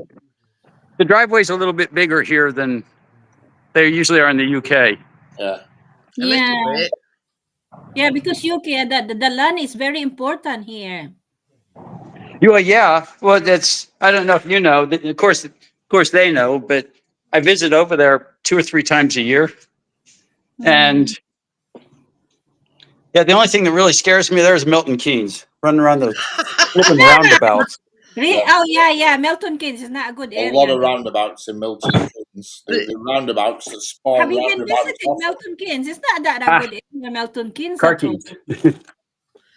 Tim says there's nothing wrong with crypto snakes, Chris. They say they don't think we have neither. Yeah, he don't like them, Tim. Don't care if they're little worms. I'm not having them. Don't do snakes. No. That and moths. Okay. How are we going to do this? Okay, we're going for a ride in the first car. What car are we in this time, Bill? Sorry. Gary said, small pecker syndrome, mine's bigger than yours. I hope Gary, when they were climbing over that fence, nearly didn't have none at all. I nearly lost my pecker. I'll be nuts.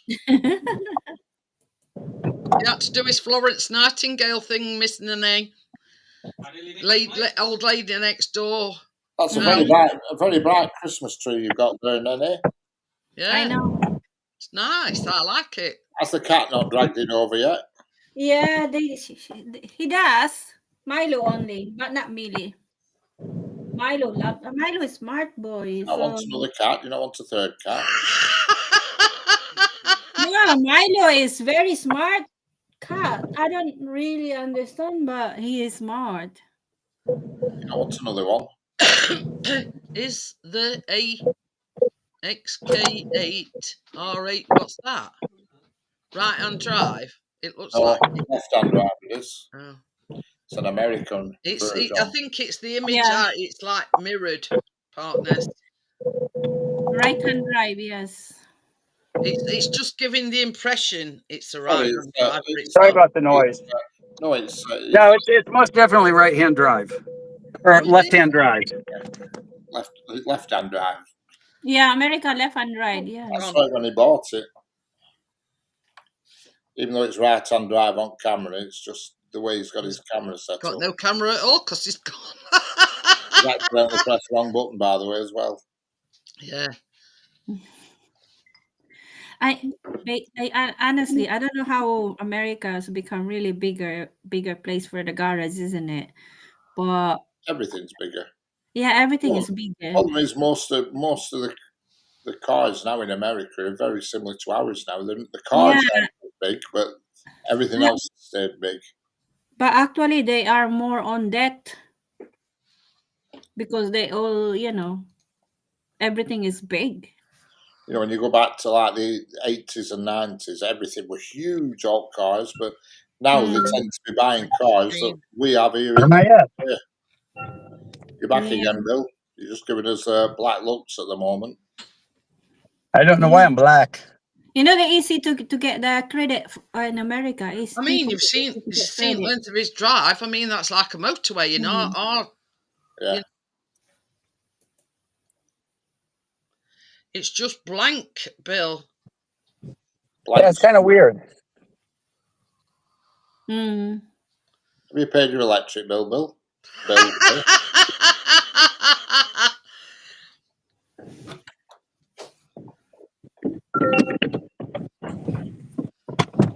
Okay, this isn't working. Back to the computer. Problem is here in UK, there's cars have got wider because there's a when I go to work, there's a humpback bridge, and when I worked there when I was in my late teens, early 20s, you could pass each other on that humpback bridge, but you can't now. And the bridge hasn't got narrower. Cars have got bigger and wider here in the UK. You know, the problem in the UK is the land, because they didn't realize that people is gonna be more coming and living here. So that's the main problem. Well, every time you have a patch of grass, they build an house on it here. And the problem also is we don't have a lot of land at all. Only the farmers got a big land. We're back, Bill. We're back. We've got a can of drink. No, we did have anyway. Now we just got a beer. We did have, but we hadn't. But yeah, this is the thing. The green belt is slowly dwindling. Okay, my camera flipped out. That's the problem. Oh. Yeah. See, it's a little crowded in here today. Oh dear. Yeah. It's still, nothing ever fits. He's still got one on drive then. Where's Corvette, Bill? Have you left that outside? Say again? Where's the Corvette? Have you left that outside? That's in the warehouse. It had to go to storage. All right. I ran out of places to put them. And so the Jaguar, until it just annoys me to no end, it's my daily driver. Yeah. And I saved the little Toyota for my wife, so I try not to put miles on it because it's still pretty new. Hiya, Natty. Hello, Natty. Okay, I'm going to switch back to the computer. Oh, Hey. Crypto's going a Santa outfit on. Oh, I'll fire. Where'd you go, Jeanette? Play Christmas song on piano. Let's play Jingle Bells for you on piano. It's a good size garage, Gary, when, you know, he's got all these little toys and then he's even got room for 2 cars Got in it. exactly the same clamp as what I use. That clamp, yeah. No, it's just garage. It's just garage size. It's not like big or anything. It drives me crazy. I don't feel like I've got enough room. Yeah. Yeah, I think because build- it's a standard Build for them. houses with garages in this country where you can't even open the car doors when you get in. That's it. Yeah, we can. we're just You about have a to car, but you don't have Richard. the driveway. You can just about get your car into it, but you can't get out on it once you pull into Most garage. people buy an house with a garage here and just use the garage. The garage is small, actually. Storage. It's just one bedroom. It's gone The again. garage is small. No, we It's aren't. not worth it to put the car sometimes. Okay, I'm back to normal. Oh, where you at? I can't hear anybody. Mhm. Oh yeah, got my sound turned off. Yeah. There we go. I've got an echo now. No. Hello? No echo here. I'm all right. It were. I didn't hear No, an it ain't echo. now. No, it ain't. It's gone now. That was just a practice echo. Oh. But just saying, like, Bill, you know, your driveway alone, it's like a motorway here in UK, you know what I mean? And size of your garage, everything is bigger. To the neighbours, not mine, Bill. You're flying up and down on go-karts and stuff. Okay. Now, in fairness, it's a big driveway. You know, for any place, it's a big driveway. It's like you could probably put 10 or 15 cars on it. I think the most we'd put on is like 11 or 12. But it's not what you would call standard here either. You won't get that many on our cul-de-sac. So your drive is actually bigger than our cul-de-sac. Yeah, I never said I was rich, or I never said I was broke either. That's exactly what I said earlier on, about when we were growing up. Now, when I grew up, it's some people grow up and they're poor. We weren't poor. We were po. We couldn't afford to be poor. We were just po.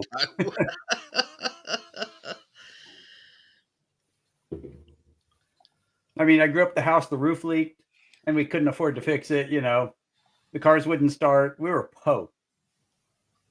And so I'm very careful with my money now. I save every penny I can. Worked hard and saved well. Every penny I don't spend is a penny I get to keep. Yeah, that's correct. Yeah. That's like sounds of businessman. Or you say, it's like right now, the me that's right now. Every penny counts. The me that's right now takes care of money so that the old me doesn't hate the me that's right now. I always find that statement where they say look after the pennies and the pounds will look after themselves is absolute nonsense, because I know plenty of people that are skint but yet they've got a big whiskey jar full of pennies. Yeah. I know somebody that's got a big pot of pound coins. I've got lots of coins here under my tree. I have spent some of them. Well, now I might have the big house and everything, but Nini's tree just kills mine. My tree's just ugly compared to hers. I'm hiding my tree in embarrassment. Yeah, Stuart says if you're poor in the USA, you're really poor. Very poor. It's hard to be poor here. It really is. But in the UK, it's the same way, though. We travel a lot of countries. You don't know poor until you go to like Malaysia or go to, where was that last place we went? Yes. You will see the poor people there, honestly. We went to Singapore, and what's that island off the coast between Singapore and Tokyo? Tommy says, have you got Yorkshire DNA, Bill? Okay, I gotta go look. That's the saying anyway. And that's what Tommy means. Have you got Yorkshire DNA? Because the Yorkshire people are very tight with the money. Oh, I'm, yeah. It's you couldn't even describe it. Everything's on discount. Oh, you just vanished again. Yeah. There you are. Hard-earned money is hard. Yeah, and it is true. Hard-earned money, you need to protect them. But it's hard to protect them when you got a good heart. Yeah. You know, and I've often spoke to Richard about this. You have to budget, you know, and don't buy If you what you don't can't need it. afford. It's not hard. No, don't buy if you don't need it. Yeah. People who are like homeless in this country. But do not have people to get a be- lot of credit anyway.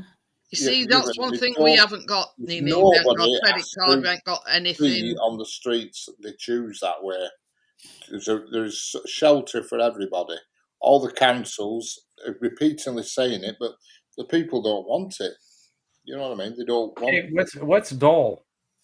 That's what they give to people. The social system, you know, where you have handouts. It's just the system for people that dole. They call it dole, isn't it? Well, I mean, People who dole. can't ask They for don't call it dole anymore. You know, it's I don't know what they call it. It's the system that you help people for when they need it. A but support yeah, system. it's basically, Bill, going to government with a begging bowl and asking for you're not you know, working. handout. You Yeah, don't get it- so, I don't so think you like get it forever between though. jobs or something. Say that again. When you're between jobs.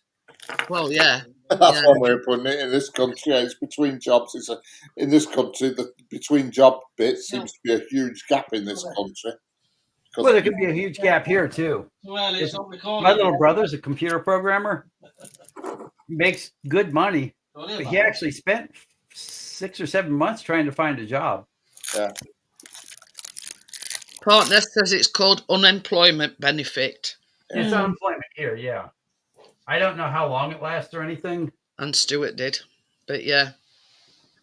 You know what I mean? And people that have worked all their lives and find themselves unemployed have got to jump through circles and hoops Can't get and nothing. you name it. Can't get nothing. It's a crime to work in this country. Yeah, you get some people coming across on a boat and they get it handed on a plate. Nothing. If you've worked all your life, you're on your own. It's a simple You don't get any help, honestly. Nothing at all. Absolutely nothing. And yet some dosser who's never worked all his life, never worked, fits a fiddle. I mean, I see them every day, homeless people. They can walk, they can move. There's no reason why they shouldn't have a job. Yeah. And they get everything. And yet me, who's worked every single day, never drawn a single claimed anything all my life, can't get nothing for now. I have to live Not even a new whip. I have to live off my own money.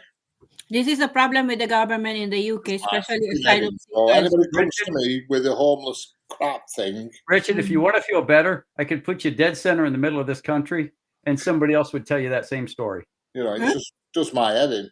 When I see these people homeless, I just, God. You know, this is the thing. You know, the people that have worked hard all their life, they won't get any help. Get nothing. Get nothing. You don't get any help. Nothing for you at all. Unless you are disabled, really, they will help you, but it's not a lot to no, they will get nothing. You do very well. Honestly, you will.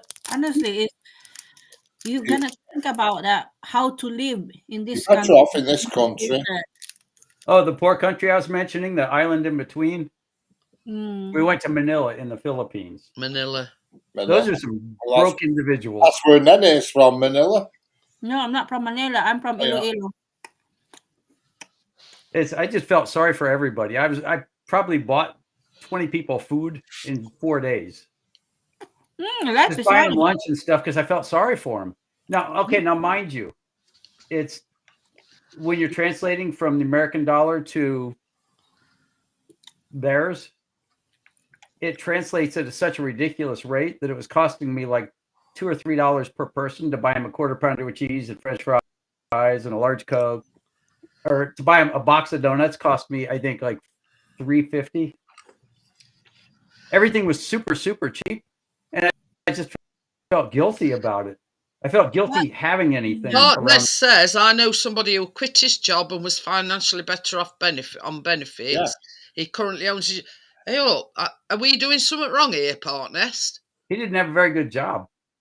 Yeah, I mean, at the end of the day, I think in this Or maybe country, he owns the Jaguar partners because maybe he's claiming benefit for thing. That's why. But this is the thing. I mean, Bill's right, not you, Bill. that's where Tommy, I mean, that's where me and Richard are going on the pull to get a new bird. Yeah, you're right. There, we're going to the Philippines, aren't we? it's not That's actually. where all the chicks are. It's going to the I'm coming with you, government Gary. and The asking Philippines is for good. some of your own money back because we have a I'm going to the Philippines. yeah we have a thing said called he's coming with me. insurance. Am I going with you, Try it then? for first time. Save some money. I've got the money to go to the Philippines. Gary wants to come as well. And Tommy is right. You ask, you feel like a beggar asking And buy and- a land, build a house, and you will be okay for your life. But But I mean, I looked at it this way. I mean, I went to doctors once, and I've got a condition called hypothyroidism. Now, due to that condition, I get my prescriptions for free, right? And I have an exemption card, a bit like a driving license. But I went to doctors once, and there was some I forget what it were, and she says, "Oh, you can buy them cheap enough in chemist." And I went, "Well, why would I do that?" I says, "I've worked all my life." I says, "It don't, cut out of the equation the exemption certificate." I says, "But I get my prescriptions for nothing. Now, why would I go into the chemist and buy that medication when I know I can get it on a prescription and not have to pay anything for it?" Yeah, that's true. And I says it goes against the grain with me because I've worked all my life, until having to pack up work with, me many ailments. And it's the fact that why should I pay for something just to save you money at the doctor's? If I can get that medication free of charge, I am going to. I'm not going to the chemist to buy it. I've got another interloper here. But anyway, it was just a matter of principle. You know what I mean? That why some people, yeah, you're right. I mean, they're right. I mean, you're better off now. I've said this all along. When you retire, you're better off having nothing in bank. Because if you've got money in the bank, you need to hide your money. You need to hide your money. Make sure when you retire, you've got no money to hide.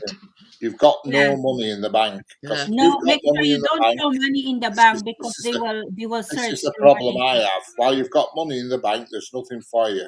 So you Yeah, once you got 6,000 savings in the bank, they Tommy won't. says, but you did already pay for it, and that is true, and that's my point, Tommy.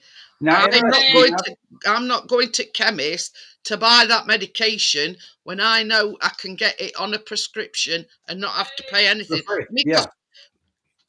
And when you get old, prescription charges nowadays are absolutely extortionate. When you get old now in this country for diabetes, you can pay, and it ruins your 5 different vitamins you have to take with it. The vitamins I have to take cost me, I think it was $1.23 a day. I figured it out. The metformin's free. Yeah. But it makes me take the vitamins. If I paid for the metformin, of course, it would go way up. But that's the thing, same as Tommy says, it makes you feel like a beggar going cap in hand just to get what you are entitled to, let's just say. You know what I mean? When you've worked hard all your life, you've paid into the system, you've paid your taxes, you've paid your national insurance. If you've got money in bank and you end up needing to go in an home, you'll be sat there in an home with somebody sat next to you, getting the exact same treatment who's paying nothing, and you can be paying $1,000 a week to stay there. And that's why you need to hide your money. You need to Yeah. hide your money somewhere Correct. else. Correct. Because otherwise, once you got that savings in And the if you've got old relatives that have an house, get it signed over. Oh. It's to be signed over for 11 years now, out to their name. It used to be 7, but it's 11 now. Power Huh? of attorney has to be 11 years now. Yeah, because they can force you to sell it, can't? Oh my After 11 God. years, they can't. If it's in So somebody rather, else's name, it's got to be 11 years now. You've got to have it over. Used to so be 7. it's better to show that you got nothing at all.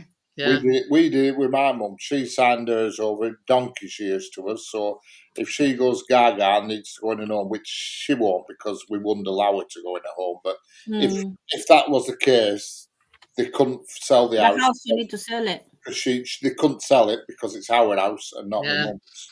Mm. You know what I mean? They couldn't Oh, touch they the transfer house. into your name. Yeah, the house is in our name, and it's been in our name for over 10 years now. Well, that's good. That it's good that your mom won't get That's anything at it. all because it's in your name, in your Yeah, sister's can't name, touch it. whatsoever. It's a You- sibling's name, yeah. Used to be 7 years you had to do it, but they raised it to 11 because they thought people were getting smart, so they raised it up Mm. to 11. But we were one step ahead of that There game. it says, hello, young Callum. That's why this Sorry. is the main thing that when you get old here, this is a problem. Like my auntie, they got 5-bedroom house, they got big house. I'm just thinking, who's gonna look after them because I know my husband will be able to do that. That's it. I'm just thinking maybe I'm the one who gonna look after them in 5 years time, 10 Shit on years it in time. this country. There's shit on you in this country unless you've done out. If you've not worked all your life, they look after you. But if you've worked all your life, there's shit on you. Simple as that. Agreed. There's shit on you. Yeah. Simple as that. And I'll let Richard have the last word because I'm going to go. And I will see you all tomorrow evening. I haven't got Okay. a last word, Jeanette, but bye-bye, everybody. So I'll see you. The I'll see you all on last next word one. is you need to take your money out. Make sure the government won't see Correct. it. When you retire, have Anyway, nothing. Richard, we'll take you to the It was Philippines. Bruce, Don't I worry. stick it under battery. I've been retired I'm going to the 8 Philippines years with now. Gary and then Yes. Amy. You will be okay with me. Oh, I know. You'll be You know, okay. if- You He will be wants to come safer with with you. me. Anyway, I'll see you all again tomorrow night. So thank you all for joining me, Nene, Bill, Yeah. See you Richard, tomorrow then. and Yeah. everybody Oh, joining me. basically, I'm next still dirty I from will. working on the go-kart. I hurried over. So I'll see you tomorrow. Okay, Bye, tomorrow we'll talk everyone. again tomorrow. Bye. Bye. Bye. Going. Bye. Going. Bye.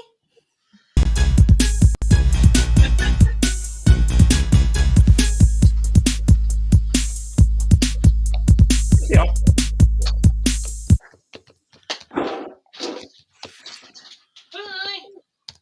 Bye. I can't figure out how to turn it off. Leave. Okay. Oh dear. You didn't do a very good job of leaving.